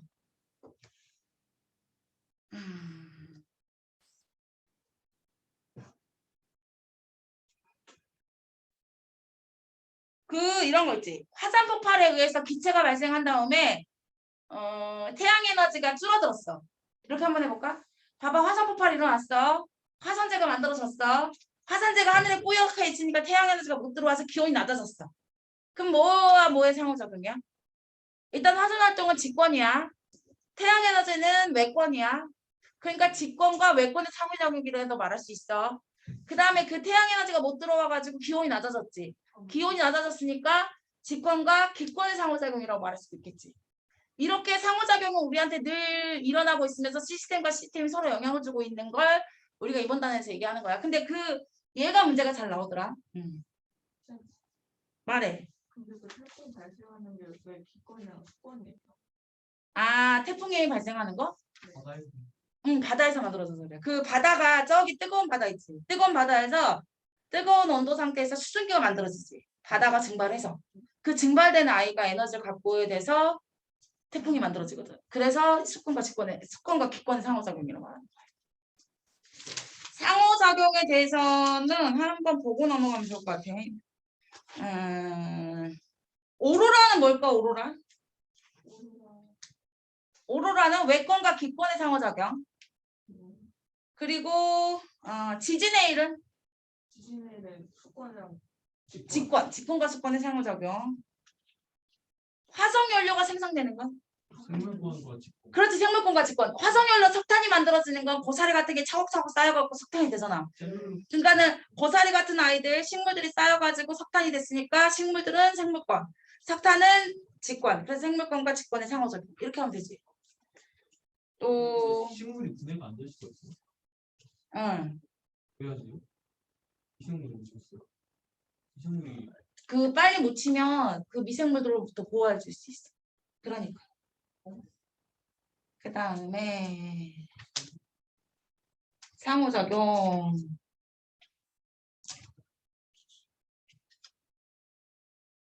조금 이따 물질의 순환과 에너지 순환 조금 이따 하자. 진짜 안 나가는데 자꾸 집중 안 하는 애들이 보여서 좀 그래서 지구에는 여러 가지 요소가 있다. 직권, 기권, 수권, 생물권, 외권. 이 아들이 서로 상호작용, 서로 영향을 주고받는다. 상호작용이 일어나는데 상호작용의 예에 대해서 문제가 잘 나올 거야. 그리고 직권에 대해서는 그 자기장이 형성되는 원인이 외핵에 의해서 나타난다고 했던 거 설명을 좀 자세히 했던 거 기억하고 있자. 그 다음에 내가 지금 몇 페이지를 했었냐면 112, 113페이지를 했었던 거잖아. 근데 거기에 보면 나머지 건 뭐 황사 현상이 뭔지 알겠어? 황사. 항사 뭐래? 황사는 직권과 기권의 상호작용이다. 모래바람이 우리한테 오잖아. 모래바람은 직권이잖아. 그치? 근데 바람에 의해서 우리한테 오니까 기권의 상호작용에 해당하는 거다. 유성충돌은 아까 말했지만 외권과 기권의 상호작용에 의한 거고. 됐냐? 그 다음에 지구의 상호작용이 일어날 때 에너지의 전환도, 에너지도 왔다 갔다 할 수 있거든? 근데 에너지는 지구에 있는 에너지는 가장 중요한 에너지가 태양 복사 에너지야. 대부분 태양의 복사 에너지고 두 번째의 에너지가 뭐냐면 지구 내부 에너지. 지구 내부 에너지. 그 다음에 마지막에 조력 에너지라 그래서 달의 인력에 의해서 나타나는 거 있잖아. 밀물과 썰물이 나타나는 그 에너지의 원인. 이 세 가지가 지구에 있는 에너지라고 말할 수 있어. 근데 그 태양 에너지가 99.8%를 차지하고 있으니까 지구에 존재하는 에너지는 대부분 태양 에너지다 그래도 과언이 아니겠다. 그지? 태양 에너지가 우리한테 어떤 영향을 주냐면 기상현상의 원인이 돼. 그리고 또 생명체들이 살아갈 수 있게 해주는 광합성에 주된 에너지가 바로 태양 복사 에너지잖아. 그지? 태양 복사 에너지가 없다면 광합성을 할 수 없어. 광합성을 할 수 없다면 인간도 살 수가 없잖아. 광합성하는 생물도 우리가 먹어야 되니까. 그리고 태양 복사 에너지 할 때 우리가 화석연료가 태양 복사 에너지 때문에 만들어졌다는 사실 좀 기억해주면 좋을 것 같아. 아니 우리가 왜 알잖아. 화석연료라 그러면 석탄은 식물들이 막 묻혀서 된 거지. 동물들이 묻혀지면 석유고 식물들이 묻혀서 만들어진 게 석탄이란 말이야. 이게 화석연료거든. 그러면 동물과 식물이 살아가려면 태양 에너지는 반드시 있어야 돼. 광합성이나 이런 것들을 통해서 우리가 에너지가 전환 그 물질이 우리한테 오니까. 그래서 태양 복사 에너지가 화석 연료를 만들어냈다라는 말은 과언이 아니야.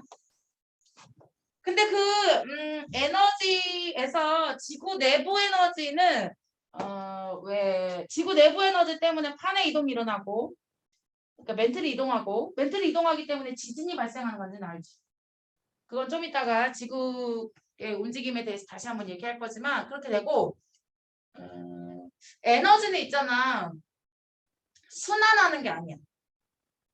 에너지는 이동하는 거야. 순환이라는 말과 이동이라는 말이 좀 다른 게 그 순환이라는 말은 원래대로 다시 원상태로 돌아올 수 있어. 제자리로. 근데 그 에너지는 이동을 하거나 앞으로 근데 다시 원래대로 돌아갈 수 없어. 다시 말해서 태양 에너지 시작한 에너지가 계속해서 전환은 해. 그러나 다시 태양 에너지가 될 수 없다는 얘기야. 그런데 이런 거 있잖아. 물질은 다시 원상태가 될 수 있는 게 뭐냐면 바닷물이 증발을 해. 그럼 수증기가 되지. 수증기가 됐던 애가 구름이 돼. 비가 돼서 강물이 돼. 비가 돼서 내려서 강물이 돼. 강물이 됐던 것이 다시 어디로 들어갈 수 있어? 바닷물로 다시 돌아갈 수 있잖아. 그럼 물질이 순환이란 말은 제자리로 돌아올 수 있기 때문에 순환이라 불러. 근데 에너지가 태양 에너지가 됐어. 근데 우리가 광합성을 통해서 식물에게 그 에너지를 저장을 했어. 식물에 있어서 유기물의 에너지로 변한 거야. 화학 에너지로. 근데 그 화학 에너지를 사람이 먹었어. 그럼 그 화학 에너지가 우리한테 왔단 말이야. 그리고 우리가 똥을 쌌어. 직권으로 들어갔어. 그 물질이. 에너지가. 태양 에너지가. 근데 그게 다시 태양 에너지 될 수 없다고. 똥 쌌던 직권에 있던 그 에너지가 다시 어떻게 태양 에너지 될 수 있어. 그지? 화석연료는 될 수 있을지언정. 다시 태양 에너지 들어갈 수 없어. 그래서 물질은 순환하는 것을 그 에너지는 흐르는 것이라고 표현을 하는 거야. 다시 하자. 물질은 뭐 하는 거라고? 왜냐하면 원상태로 다시 돌아올 수 있으니까. 근데 에너지는 뭐 하는 거라고? 흐르는 거라고. 한 방향으로. 다시 돌아올 수 없기 때문에 그렇다는 거야. 그래서 우리가 뭘 얘기를 해주냐면 물질 중에서 일단은 물의 이동, 물의 순환. 물의 순환이 좀 문제가 잘 나오거든. 그러면 물은 어떻게 순환을 하냐면 순환이란 말은 다시 원상태로 돌아올 수 있다고 말했다. 물의 순환하고 탄소의 순환과 질소의 순환을 얘기해 줄 건데 물의 순환이 숫자로도 더 잘 나와. 일단 물이 어디에 있냐면 기권에 있어. 기권에 있어. 무슨 형태로 있어? 수증기 형태로 있어. 근데 그 수증기였던 애가 비가 돼서 내렸어. 그지? 그러면 봐. 여기가 물의 순환에 대해서 얘기할 거야. 기권에 있었어, 물이. 근데 이 기권에 있던 물이 어디로 가냐면 이렇게 육지의 물로 내려가. 또는 강물로 내려가. 아니 그 바다. 얘들아 있잖아. 그러면 기권에 있던 물이 육지로 내려가거나 강물로 내려갈 때 강수 현상이 일어났을 거 아니야. 비 오는 게. 그럼 얘는 지금 모래양이 줄어들었니? 늘어났니? 줄어들었지. 아니 수증기 기권에 있던 수증기가 다 내려가 버렸으니까 줄어들었잖아. 이해가 여기까지? 이걸 유출이라 불러. 뭐라 부른다고? 유출. 그런데 어떻게 되냐면 다시 육지의 물이 기권으로 증발해서 올라와. 그지? 바다에 있던 물이 다시 기권으로 증발해서 올라오지. 이게 바로 기권의 유입이야. 그러니까 무슨 말이냐면 기권의 입장에서 봐. 기권은 유출이 있어. 없어졌다고. 기권에서 사라졌다고. 유입 기권으로 들어왔다니까. 근데 유출은 뭐냐면 육지로부터 육지의 강수가 되고 바다의 강수가 됐어. 이렇게 하면서 기권에 있던 물이 없어진 거야. 그런데 기권에 다시 물이 들어왔어. 어떻게 들어왔냐면 육지에서 증발이 일어나고 바다에서 증발이 일어나게 되는 거야. 이해가나? 근데 주의해야 될 거 유입과 유출이 같아야 돼. 그래서 공기 중에 있는 수증기는 그대로 일정하게 유지가 돼야 된다. 이해가나 무슨 말인지? 그러면 이번에는 바다 입장에 생각해볼까? 바다. 해수 입장에 생각해보자. 바다. 바다도 유출이 있을 거야. 그리고 유입이 있을 거야. 바다에서 나가는 건 뭐일까? 아까 여기 있잖아. 여기 증발. 바닷물에서 증발이 일어나면 기권으로 가잖아. 그럼 바닷물은 그 물을 잃은 느낌이니까 유출인데 기권은 그 물을 받은 느낌이니까 유입이잖아. 그래서 얘는 바다에서 유출은 뭐냐면 기권으로 증발이 일어나는 거야. 이해가나? 그러니까 기권으로 증발하는 게 바닷물에서 빠져나가는 유일한 방법이야. 근데 바닷물로 들어오는 게 있어. 강수. 기권에서 바다로 강수 현상에 의해서 유입이 됐잖아. 물이 많아졌어. 또 어디를 통해서 뭐냐면 육지에서 들어올 수 있어. 선생님 어떻게 육지에서 들어와요? 강물이 바다로 들어가서. 육지에 있던 강물이 바닷물로 흘러나간다고. 아니야. 그래서 봐봐. 바닷물로 물이 들어오는 방법은 두 가지야. 강수 현상에서 바닷물에 물이 들어오거나 강물에서 흘러서 바닷물로 들어가거나. 바다는 유입이 두 가지야. 유출은 한 가지고. 이해가나? 그 다음 이번에는 육지 가자. 육지의 유출 가볼까? 아까 육지의 유출은 뭐였냐면 증발이었어. 증발. 어디로 갔어? 증발해서. 기권으로 사라져버렸지. 그것도 하나 유출이 어디였냐면 바다로 올라갔어. 이해가나? 바다로 흘러 들어가 버려서 없어졌잖아. 육지의 물이. 됐지? 그런데 얘 유입은 뭐였어? 유입. 그 유입이 뭐냐고. 육지의 물로 들어오는 방법은 딱 한 가지밖에 없었잖아. 강수. 이해가나? 그러니까 육지로 바닷물이 내려오는 거, 빗물이 내려오는 거. 그런데 다시 아까도 말하지만 유출량과 유입량이 바다 입장에서 같아야 돼. 얘도 유출량과 유입량이 어때야 돼? 같아야 돼. 그래서 늘 일정적으로 유지가 돼야 된다고. 그게 숫자로 나온 게 있어. 어디를 보냐면 지금 114페이지 왼쪽 아래를 봐.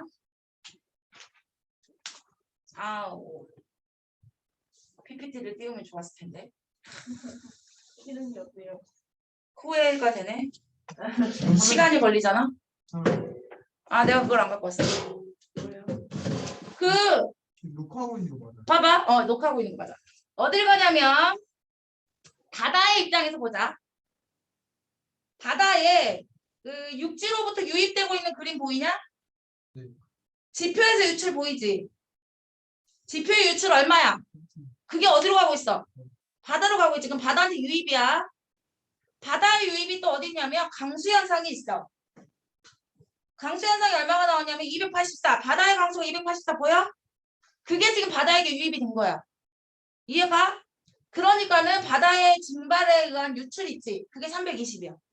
그러면 바다에서 강수에 의해서 유입되는 284와 지표에서 흘러들어와서 들어온 강수의 유입량이 바다로 들어온 유입량이 284 더하기 36은 320이야. 그만큼 뭐가 된 거야? 증발이 돼요. 무슨 말인지 이해가? 그러면 바다 입장에서 증발량과 강수량이 어땠어? 아니, 유입량과 유출량이 어땠어? 같았잖아. 이번에는 육지로 보자, 육지.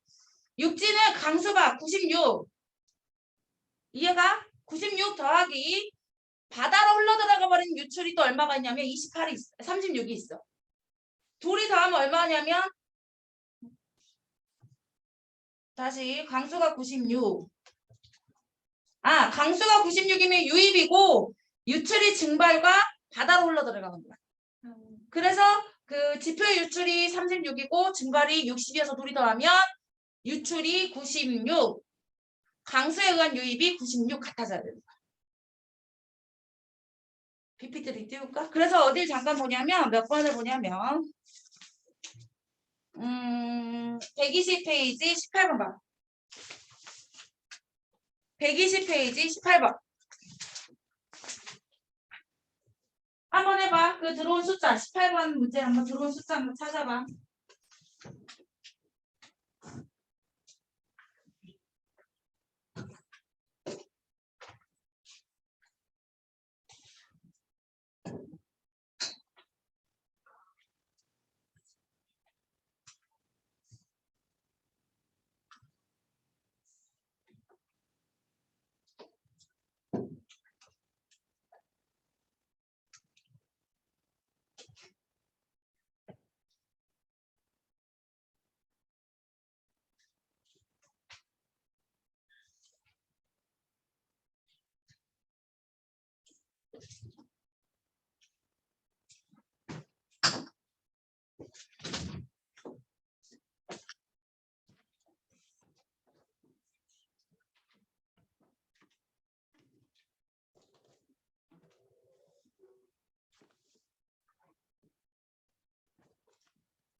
우리 몇 번이었지?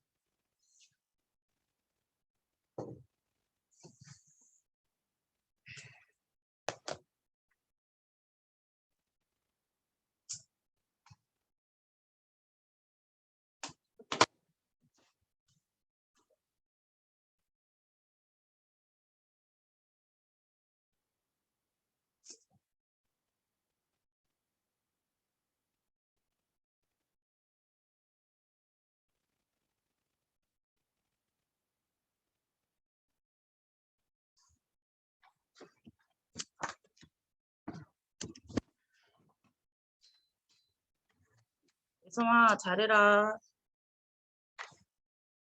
아니 예솜이가 이거를 예솜이를 위해서 선생님이 굳이 뭔지 알지? 굳이 녹화하고 있다. 이거 봐라 이거 봐라. 보이지? 여기에서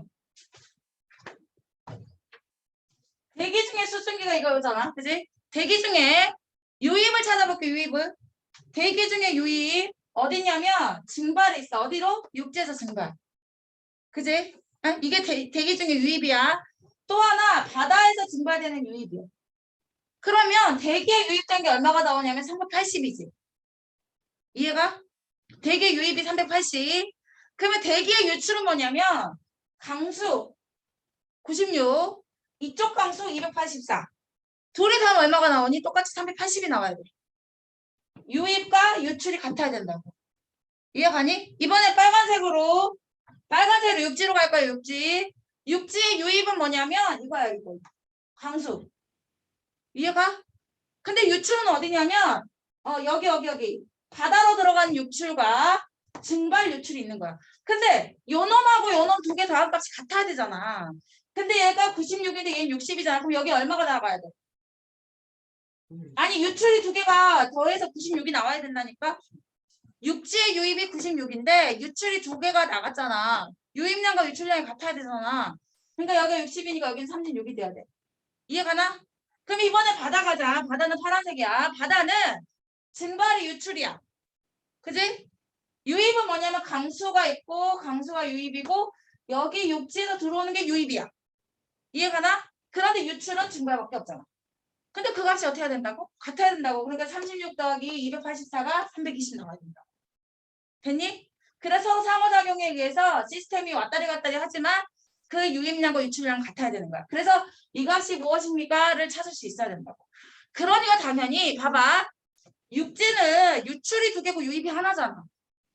이해가 안 가. 근데 얘는 유입이 2개인데 유출이 하나야. 그지? 그래서 유출인 증발량이 절대적으로 많아야 돼, 얘는. 유입이 2개인데 유출은 하나니까. 유입은 2개라니까 육지에서 들어오고 또 강수도 일어나고. 근데 유출은 하나잖아. 그러니까 절대적으로 유출이 좀 많이 일어나요.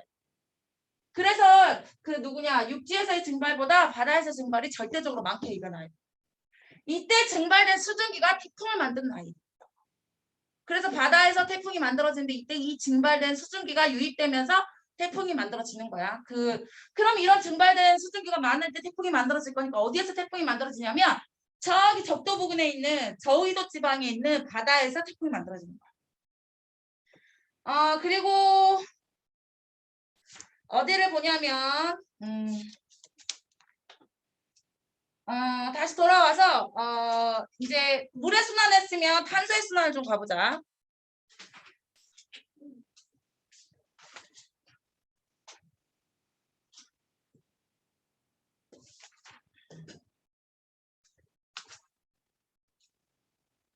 탄소의 순환은 탄소도 있잖아. 직권, 객권, 수권, 생물권에 모두 있어.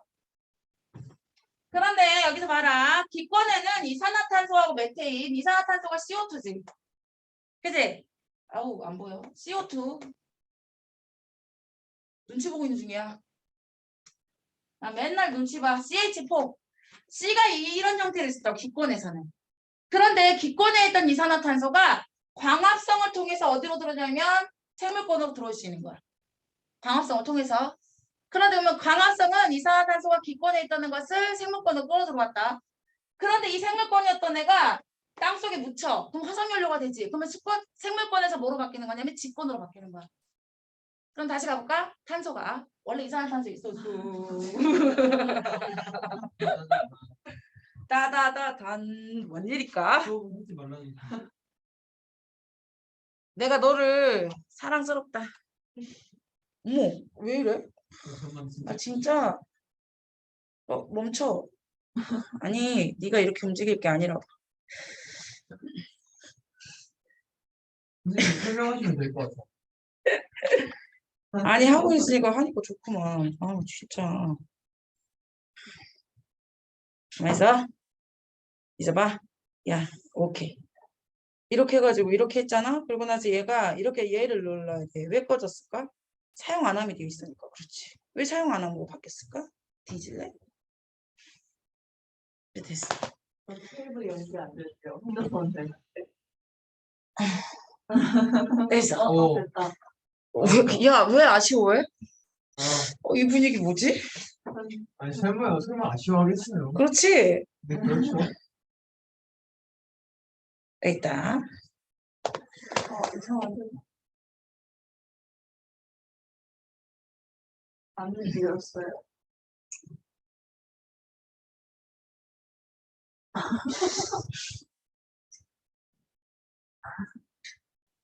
됐어. 다시 가자. 이산화탄소 CO2, 메테인 CH4. 이 아이가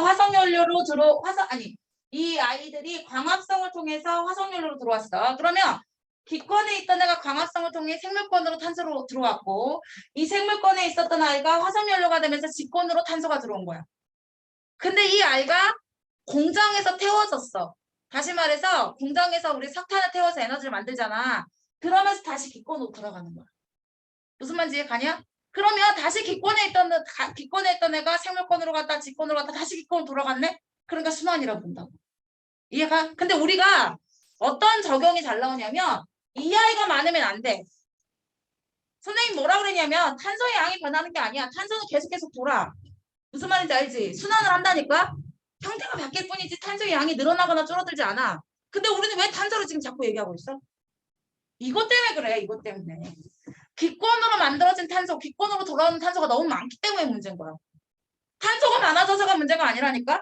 기권으로 오는 탄소가 많아서야. 그래서 요즘에 우리가 디젤 자동차가 요즘에 퇴출되고 있는 건 줄 알아? 디젤이 뭔지 모르나? 디젤이 뭐야, 디젤이? 가솔린. 가솔린이 휘발유다. 디젤은 경유라 부른다. 경유차가 요즘에 퇴출되고 있는 거 알아 몰라? 우리나라도 더 이상 경유차를 만들어내려고 하지 않으려고 해. 그런데 너네 경유차에 뭐를 많이 썼는지 기억나? 어떤 차가 경유차였는지 기억나? 트럭이었어, 트럭. 트럭이 경유차가 많아. 뭐 또 그러면 사람들이 쓴 것 중에 뭐였냐면 SUV 차 있지. 아, 또 SUV니까 뭔지 모르는 사람. 승합차 이게 엄청 큰. 그래 좀 큰 애들 있잖아. 그치? 카니발 같은 거. 네. 이런 아이들 SUV지. 근데 그 아이들이 왜 디젤을 썼을까? 왜 휘발유를 안 쓰고 가솔린을 안 쓰고 왜 경유를 썼을까? 싸니까. 아니, 그 탄소의 밀집도가 커. 다시 말해서 1리터당 태우면 에너지가 제일 더 많이 만들어져. 그래서 순간 가속이 더 좋아. 그래서 큰 자동차들이 대부분 디젤을 썼던 이유가 그래서 그랬어. 근데 왜 뭐가 문제냐면 디젤이 에너지 효율상은 좋아. 다시 말해서 출력이 좋다니까. 다시 말해 속도를 더 내기가 좋아. 그런데 왜 안 쓰냐면 밀집 동도가 크다는 말은 탄소가 밀집되어 있단 말은 1리터당 탄소가 많다는 얘기야. 한 12개 정도가 더 많아. 1리터당. 그럼 뭔 말이냐면 얘네들 태워서 에너지 만든다면 이산화탄소가 더 많이 만들어진다는 얘기지. 그러니까 에너지 효율상은 좋긴 해. 그러니까 우리가 최고 출력도 좋고 그래서 순간 속력 내기도 좋아. 그런데 똑같이 1리터를 태워서 에너지를 만들었을 때 더 많은 이산화탄소를 만들어내는 게 문제야. 그래서 디젤 자동차를 쓰지 않잖아요, 요즘에. 전기차. 전기차를 많이 이용하잖아. 그랬더니 누군가 있잖아. 이렇게 나한테 묻더라. 야, 그런데 전기는 어떻게 만드냐? 그랬더니 아니 전기도 우리나라는 아직도 화석연료를 제일 많이 쓰고 있는 거 알아 몰라? 우리나라 전기에너지 어디가 제일 많아? 화력발전소가 제일 많아 아직도. 몰랐다는 뜻. 아 이거. 니네 왜 좋아해? 안 좋아요. 전 슬프네요. 너무 슬퍼요. 다 티났어 니네. 아니 그러면 예. 그래서 나 이제 일단 집중. 나 뭔 얘기했어? 이제 아니잖아. 화력발전소가 제일 많이. 맞아. 이러니까 있잖아. 대체가 뭐냐면 하이브리드나 그다음에 전기차잖아. 그러면 전기차는 전기를 어디서 만드냐고. 화력발전소. 화력발전소가 제일 많아. 그러면 화석연료로 태워갖고 이산화탄소 만들까 안 만들까? 만들겠지. 그래서 전기에너지를 써. 그거다 자동차 가겠다고. 그러면 둘 다 이산화탄소 만들어내 안 만들어? 만들어내. 만들어내겠지. 덜 만들어내니까. 덜 만들어내니까 그러는 거야. 진짜. 아니야, 전기도 석탄으로 쓸 거고 화석연료도 석탄인데 근데 왜 굳이 전기로 만들어서 쓰냐? 그러면 탄소 배출량이 더 적고 그리고 똑같은 탄소를 가지고 만들어냈을 때 에너지 가격상 돈도 더 꽤 들기 때문에 그런 거야. 그래서 전기차로 가는데 문제는 전기 배터리가 문제인 거야. 배터리를 충전을 해도 계속 충전을 해야 돼. 그게 문제지. 그래서 그 배터리의 용량이 점점 커지는 전기차가 만들어지면 우린 다 전기차가 근데 뭐냐면 또 엔진이 태워지는 일이 없으니까 굉장히 조용해. 출발하는지 안 하는지 몰라. 근데 우리가 선생님도 있으면 부릉 이런 느낌이잖아. 그 느낌이 있었는데 그 느낌이 없다고 전기는. 이제 횡단보도 고쳤다 뺑소리 나는데 암살당하는 것처럼 갑자기 치고하는. 저런 상상력은 어디서 오는 거야?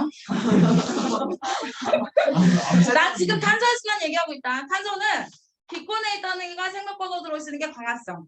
생물권에 있는 게 직권으로 들어가는 게 화석연료. 화석연료가 다시 태워져서 기권으로 들어갔었어. 그래서 돌고 돌았다고. 호흡은 탄소가 어디로 가는 거냐면 생물권에서 기권으로 돌아가는 거야. 이해가지? 그리고 또 이것도 있다. 온도가 높아지는 게 뭐 때문에 온도가 높아지냐면 이산화탄소 배출량이 높아져서 기권에 이산화탄소가 많아지면 에너지를 저장을 많이 하니까 대기 온도가 높아지니까 빙하가 녹아. 빙하가 높아지니까 녹으니까 해수면이 높아져. 그래서 저지대가 침몰이 돼. 침수가 돼. 그래서 사람들이 살 공간이 없어져. 빙하가 녹으니까 북극곰도 못 살아. 이런 상황이 되잖아. 근데 더 문제는 뭐냐면 빙하가 녹으면 빙하에 갇혀있던 이산화탄소가 또 나와. 안 그래도 이산화탄소가 많아서 온도가 높아져가지고 대기의 온도가 높아져서 빙하가 녹아가지고 침수가 되니 북극곰이 죽니 사니 그런데 또 이산화탄소가 숨어있던 것이 또 빠져나오면서 계속 극대화가 되는 거지. 진짜 사실 선생님도 뭐가 제일 스트레스냐면 내가 쓰고 있는 일회용품들이 나에게 스트레스야. 맘 편히 못 쓰겠어. 뭔지 알지? 그 외에 우리가 지구에게 굉장히 몹쓸 짓을 하고 있다는 느낌이 들어 안 들어? 네. 굉장히 들어. 아, 굉장히 들어. 굉장히. 진짜 그리고 선생님도 그래서 뭐 배달시킬 때도 있잖아. 그 포장 용기가 스트레스야. 그러면서 선생님은 매일매일 샤워시켜다. 그렇지, 커피 먹어야지. 아이, 텀블러도 쓰잖아, 선생님도. 나도 그래. 커피 그만 먹고 싶은데, 아우, 커피는 못 끊겠어. 아, 그래도 그래. 에휴, 우리는 잘 살 수 있을까? 그리고, 화산 분출은 직권에 있던 아이가 또 이산화탄소가 빠져나가는 거다. 왜냐면 회산 그 기체 중에서 메테인이 꽤 많거든. 오케이. 근데 수권에 있었던 탄소가 탄산염이라고 하는 이온 상태로 녹아 있다가 그게 칼슘하고 만나면 탄산칼슘 해가지고 석회암이 만들어질 수 있어. 그 석회암이 돌멩이가 만들어진다는 얘기야. 그런 건 아이는 수권에 있던 탄산이 직권으로 넘어갔다고 말할 수 있는 거다. 그래서 내가 지금 탄소가 직권에서 수권으로 가기도 하고 수권에서 직권으로 가기도 하고 기권에서 생물권으로 가기도 하고 생물권에서 기권으로 가기도 하고 순환하고 있는 예를 이야기하고 있는 거야. 근데 아까도 말하지만 물질은 순환하는 거랬지. 계속 도는 거라고 그랬잖아. 에너지는 흐르는 거고 물질은 순환하는 거라고 그랬어. 그래서 탄소의 순환이 나왔고 마지막에 질소의 순환이야. 나 너 꺼버릴 거야. 야, 그런데 질소의 순환에서는 뭐가 제일 그랬냐면 선생님이 수업할 때 있잖아. N2 이 질소가 기권에 78%가 있잖아. 그지? 그런데 얘가 있지 생물들이 사용하는 게 참 좋아. 무슨 말이냐면 기권에 있던 질소를 생물권으로 끌어들이고 싶다고. 왜 생물권으로 끌어들이는 게 좋았냐면 생물권에서 있잖아. 단백질의 성분 중에서 질소가 있지, 질소. 아, 너네 몰라? 그 영양소 중에서 탄단지가 있잖아. 응. 그지? 탄단지가 다 에너지를 만들 수 있는 3대 영양소지. 근데 이 아이들은 CHO로 돼 있고 얘는 CHON으로 돼 있고 얘가 CHO로 돼 있어. 알아 몰라? 몰라요. 아, 참 듣구나. 와, 우수. 아, 우수. 그럴 수 있어. 그럴 수 있어. 진짜 저희 처음 하는 거 아! 아니에요? 아, 2학년 때 했어. 네? 우리 2학년 때 했어. 이거 그럼 어떻게 돼요? 그렇지. 기억 못하겠지. 그런데 내가 또 언제부터 말했냐면 생물권 할 때 생물 했을 때 그 단백질의 기본 입자가 뭐였지? 아미노산. 아미노산 몇 가지 있다고? 20가지 있다고 이런 싸울 것더라. 아미노산과 펩타이드 결합. 네. 아미노산 하나하고 아미노산 하나 펩타이드 결합하면서 물이 빠져나가고 했어. 했어요. 근데 거기에 질소가 있었잖아. 뭐에? 아미노끼. 그래서 음마 카복식이 아미노끼. 음마 C가 있고 가운데 음마 아니 C가 있고 와, 시끄러. C가 있고 여기가 COH 있고 네. 여기 NH2 있고 네. 얘 그 카복식이 여기 아미노끼. 네, 그래서 카복식이 OH가 떨어져 나고 아미노끼 H가 떨어져 갖고 둘이 손잡고 네, 그게 펩타이드 결합. 네. 이랬어. 그게 질소. 단백질은 질소로 돼 있어. 그런데 이 질소가 있잖아. 생물권에 있는 게 이 단백질이 생물권에 있으면 우리가 이제 뭐가 좋냐면 내가 만약에 먹이를 먹었을 때 단백질을 먹었어. 그럼 내 몸에 단백질이 필요하잖아. 단백질을 먹으니까 우리 키도 크고 근육도 커지고 그래서 우리 단백질 먹으려고 노력해야 하잖아. 그런데 그 단백질 어디에 있는지 기억나냐? 니네 식물에서? 식물은 어디서 단백질이 있어? 셀룰로스. 그 왜 단백질 셀룰로스는 다당이야? 탄수화물이라고 하? 그 콩에 좀 많이 들어있는 거 알아? 네. 아, 네. 아, 콩에 두부하고 콩이 두부에 단백질 많지. 두부를 콩으로 만드는 거 혹시 아나? 알아요. 아니 그러니까 니들이 콩에 단백질이 많냐 물어보면 네 많아요. 그랬으면 내가 이렇게까지 말 안 하지. 니들이 두부는 아는데 콩을 모르는 느낌이잖아. 이런 썩을. 근데 그 공기 중에 질소가 단백질을 만들어내는 콩으로 제대로 잘 들어갔으면 이걸 배우자. 근데 사실 일단 공기 중에 질소는 식물들이 사용하기가 너무 어려워. 왜요? 왜 그러냐면 질소는 삼중결합으로 되어 있기 때문에. 질소 체외각 전자가 몇 개? 3개. 최고. 5개. 5개. 그치? 체외각 전자가 몇 개? 5개. 그래서 얘하고 얘하고 결합할 때 몇 중 결합을 하는 거야? 3중 결합. 끊어내 안 끊어내? 잘 끊어내기가 어렵다. 그러니까 첫 번째 알아야 될 거는 공기 중의 질소는 식물이 사용하기가 좋다 안 좋다? 안 좋다는 거야. 이해가? 근데 왜 단백질을 만드는 식물은 있잖아. 아, 그중에 콩은 어쩌다가 단백질을 만들어낼 수 있었을까? 공기 중에 질소를 사용할 수 없다며. 그래서 우리가 공기 중에 질소를 사용할 수 없으니까 질소를 가지고 있는 비료를 땅에다 심어주는 거야. 그래서 우리가 비료를 뿌려주는 이유는 질소를 많이 넣어주자 이거야. 그러면 식물에 필요한 질소를 많이 공급해주면 식물이 잘 자라. 그러면 식량이 많이 극대화되겠지. 그러면 식량이 극대화되면 우리가 굶어 죽는 사람 없겠네. 그럼 그래서 화석 비료, 그러니까 우리가 비료를 많이 만들어낸다는 건 질소를 포함한 비료를 많이 만들어냈다는 얘기가 돼. 공기 중에 그 많은 질소를 사용하지 못하고 왜 하필이면 우리가 비료를 질소 비료를 넣어서 굳이 식물들에게 제공을 해줬어야 되냐 말하면 공기 중에 질소는 3중 결합을 하기 때문에 사용할 수 없기 때문에 그랬다. 그러면 그냥 땅에다가 비료 안 뿌리고 소문만 심어놓으면 거기 단백질이 없어. 없는 거냐고? 그 단백질이 없거나 거의 없어. 아, 이제 얘기해 주려고. 콩가 식물은 비료를 뿌리지 않아도 질소, 공기 중에 질소를 사용할 수 있어. 근데 그게 왜 그러냐면 따라해봐. 아니, 잘 들어봐. 뿌리혹 박테리아. 뿌리고 얘인데 뿌리혹 박테리아. 뿌리고 프리오박테리아. 야, 뿌리고 예빈 너 왜 처음 듣는 것처럼? 네? 지훈아 뿌리혹 박테리아 들어봤지? 이게 아니 그걸 어떻게 들어가요? 되게. 아니 얘네들은 수업을 들었거든 한번. 뿌리혹 박테리아가 특별히 어디 있냐면 콩가 식물의 뿌리에 사는 박테리아 세균이야. 와 대박. 근데 그 아이가 있잖아. 어떻게 하냐면 겁나 웃긴데 공기 중의 질소를 뿌리혹 박테리아가 하는 세균이 NH3로 만들어준다. 아니 NH4 플러스? 이게 암모늄 이온이거든? 근데 이거 겁나 중요한 일이야. 왜냐면 얘네들이 둘이 삼중결합이어가지고 공기 중에 질소를 사용하기가 어렵다며. 근데 NH4 플러스 NH3 이 정도는 어떻게 되냐면 N이 이렇게 H와 H가 단일결합하고 있다는 얘기가 되는 거야. 맞아 안 맞아? 그러면 삼중결합이면 질소를 끊어내서 사용할 수 없는데 단일결합으로 되어 있으면 질소를 끊어내서 사용할 수 있어 없어? 있다니까. 그래서 얘가 NO3-가 되면 이 아이를 가지고 단백질을 사용할 수 있는 거야. 그럼 우리가 먹어. 그럼 우리는 단백질을 많이 먹어서 키 클 수 있게 된다는 얘기야. 뭐 물어봐.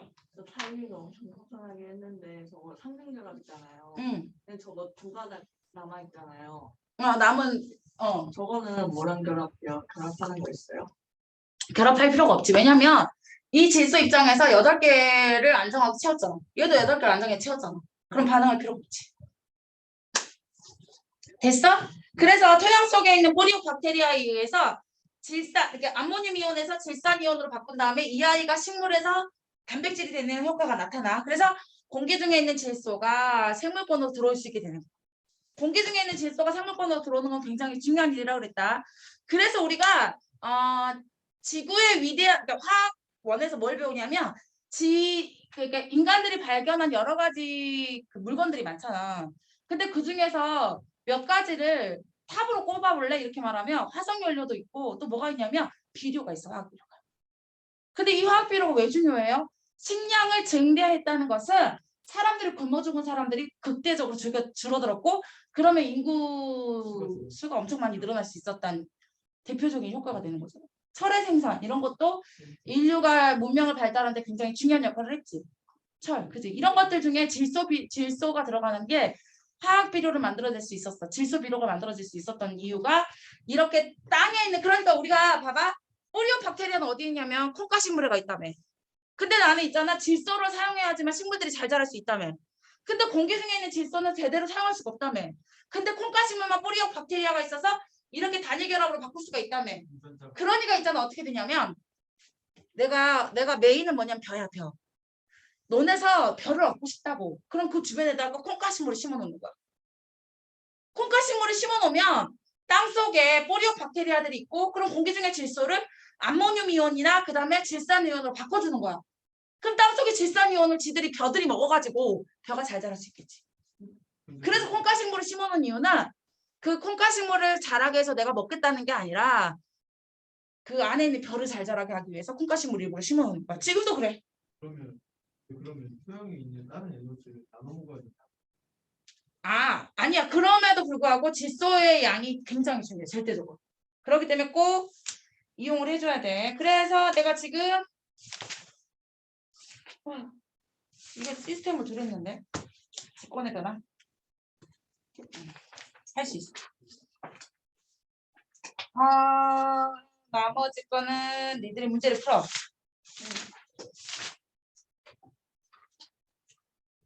풀고 그 다음에 어디 가냐면 122. 122.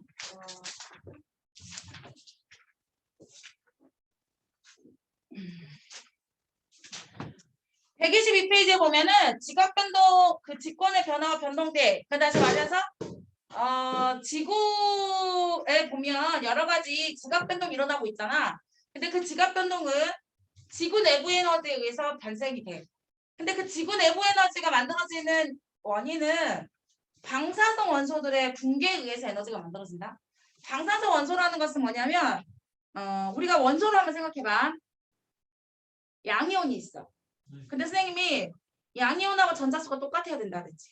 근데 양이온이 2개 있으면 양성자 안에 또 중성자 2개가 들어있어야 된댔어. 원자 핵에. 왜 그런지 기억나니? 수소는 양성자만 있고 중성자가 없었어. 근데 헬륨부터는 양성자가 2개 있으면 그 안에 원자 핵 안에 중성자가 2개 들어있어야 되잖아. 왜 그래? 난 누구랑 수업한 거야? 리원아 왜 그래? 내가 뭐 물어봤는지 다시 얘기해줘. 헬륨 원자핵은 양성자가 2개 있는 원자번호 2번이지. 리원아. 근데 양성자 2개만 들어있지 않잖아. 원자핵 안에는. 뭐가 들어있지? 중성자 2개가 들어있잖아. 그게 왜 들어있냐고. 중요한 건 중. 그 둘이 밀어내지 않. 그렇지. 너무 반발력이 세다 그랬잖아. 굉장히 작은 원자핵 안에 양성자 2개만 들어있으면 그 아이들은 반발력이 너무 심해서 위험하다 그랬잖아. 그래서 거기에 중성자 들어있던 거 기억나나? 그러면 원자 번호가 10번이면 양성자가 10개 들어있고 중성자 10개 들어있으면 괜찮아. 그런데 이제 원자 번호가 많아지잖아. 50번이 되지. 그러면 중성자 50개가 들어있는 게 아니라 75개 정도가 들어있어. 1.5배가 들어있다는 느낌 들어? 네. 그런데 이게 있잖아. 원자 번호가 더 커지지. 그럼 뭐 150번 이렇게 되잖아. 300. 그러면 300개가 넘어가. 질량수가 300이 넘어가면 이게 불안정한 그 양성자와 중성자가 너무 많기 때문에 불안정한 원자핵이 되거든. 그럼 이 아이가 알아서 붕괴를 해. 그래서 만들어내는 핵분열에 의해서 에너지를 만들어내는데 그 지구 내부에서 그런 일이 일어나. 그래서 그렇게 핵분열에 의해서 지구 내부에서 굉장히 뜨거운 열이 만들어지고 그거에 의해서 움직이게 돼서 지금 뭐 지진이 발생하고 화산이 발생하는데 근데 우리가 그건 알고 있잖아. 판구조론. 판구조론. 그 대륙이동설부터 시작해서 대륙이동설의 증거가 4가지가 있었어. 대륙이동설을 말했던 백인어는 4가지 증거를 대고 대륙은 이동했어라고 말을 했잖아. 첫 번째가 뭐였냐면 해안선을 잘랐더니 퍼즈처럼 맞춰지더라. 두 번째가 뭐였냐면 뭐 아주 멀리 떨어져 있는 지역에 화석이 일치하더라. 세 번째 지질구조가 일치하더라. 네 번째 빙하 흔적이 일치하더라. 이 4가지를 가지고 대륙은 이동했어라고 말을 했어. 그랬더니만 사람들이 이러잖아.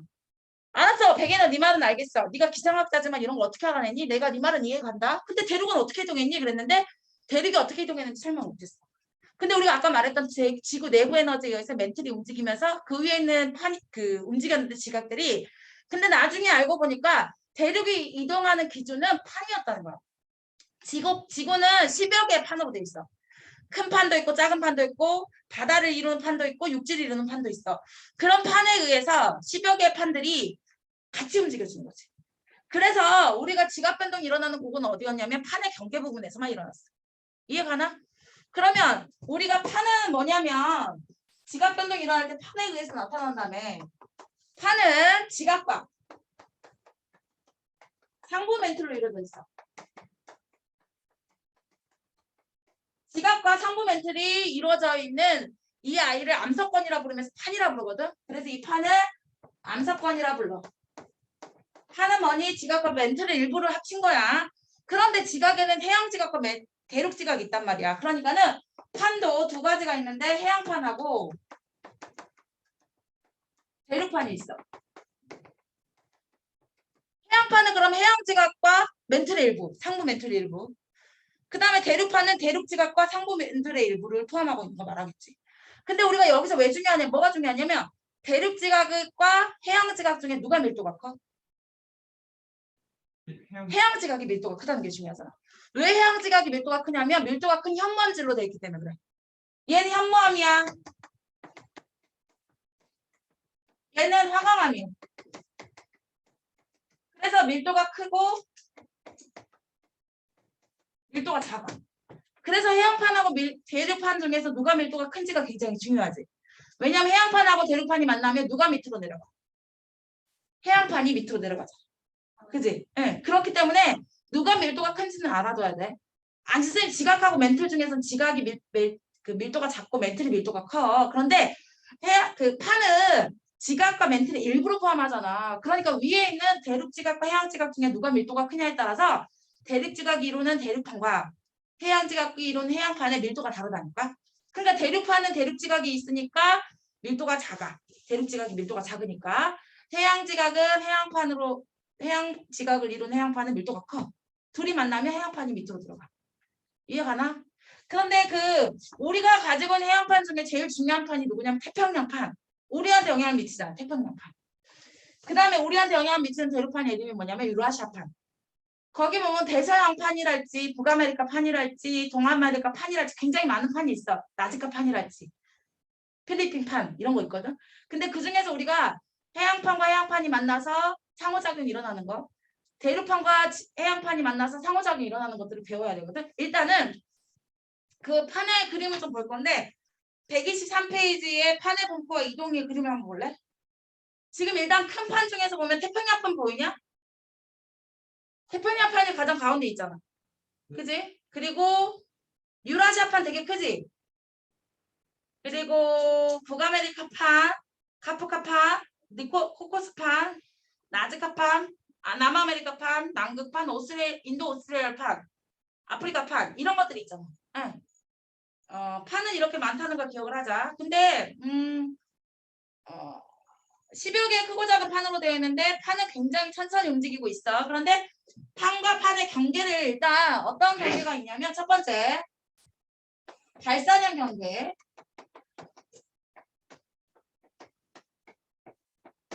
두 번째 수렴형 경계,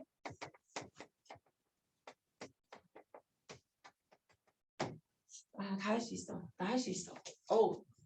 좀 걱정이 돼. 내가 좀 걱정이 되는데 괜찮아. 나 할 수 있어. 난 할 수 있어. 세 번째 보존형 경계. 뭘 할 수 있어? 끝까지 할 수 있어. 방탄을 다음 주에 와서 안 돼. 봐봐. 얘들아. 발산형 경계는 서로 멀어지는 거 말하는 거야. 멀어지는 거. 멀어지는 경계인데 봐봐. 이렇게 되면 되겠지. 이렇게. 이러면 위에 있는 판들이 멀어지고 있는 거잖아. 그런데 이 멀어지는 거는 멘틀이 상승하는 거야, 하강하는 거야?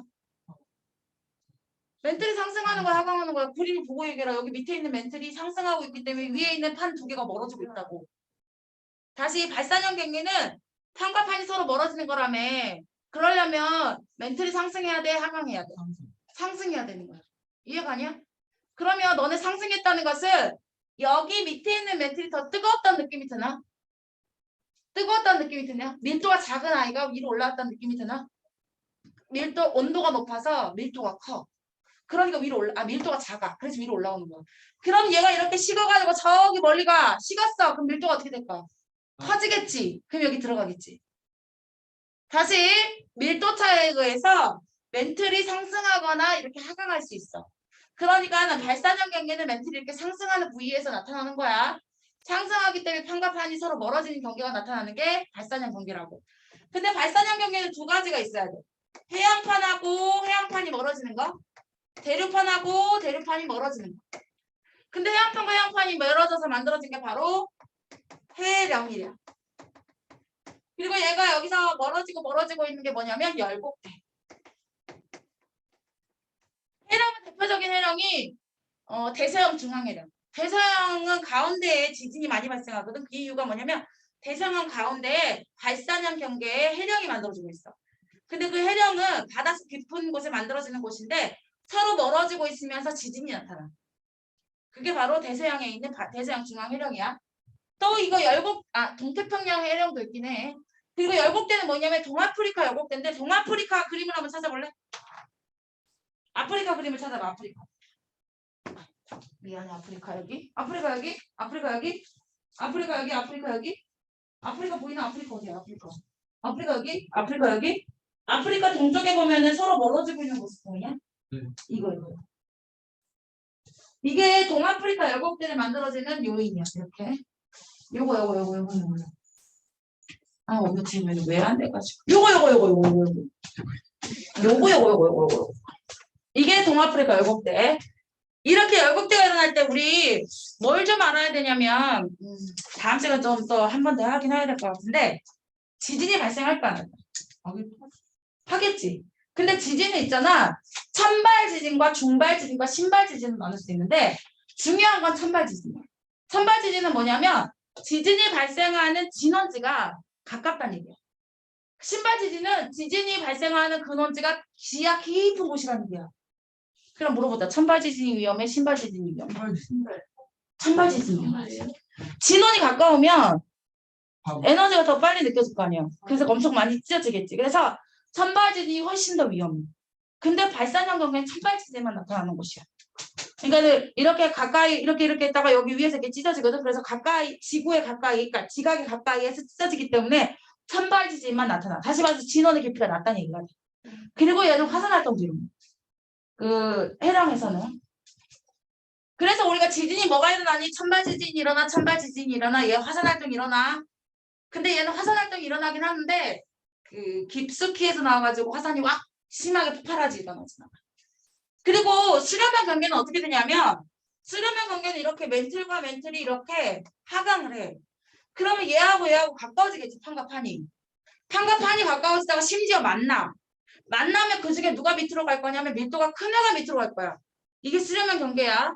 그런데 아니 있잖아. 만났다? 야 네가 밀도가 크니 내가 밀도가 크니? 네가 밀도가 크잖아. 그럼 네가 밀도가 크니까 네가 내려가. 이렇게 된단 말이야. 그런데 둘이 만났어. 야 나도 밀도가 똑같고 너랑 밀도가 똑같은데 너랑 나랑 밀도가 큰 아이가 있어야 밑으로 내려갈 건데 둘 다 밀도가 똑같으면 어떻게 되겠니? 얘가 이렇게 솟아. 그래가지고 우리가 두 가지가 있는 수렴형 경계에서는 해양판하고 대륙판이 만나. 대륙판이 만나. 물어보자. 해양판하고 대륙판의 밀도 달라 안 달라? 해양판하고 대륙판 중에 누가 무겁다 그랬어? 아이 아까 했잖아. 해양판은 현무암으로 돼서 밀도가 크고 대륙판은 하강암으로 돼서 밀도가 작다고. 그러면 이 해양판하고 대륙판 중에 누가 무겁냐고. 그럼 해양판이 밑으로 가겠네. 그래서 그림을 그리면 해양판이 이렇게 밑으로 들어가. 대륙판은 위에 남아있어. 이해가지? 그래서 길고 좁은 협곡이나 그 깊은 계곡처럼 바닷속에 나타나는 게 있는데 이게 바로 해구야. 해구.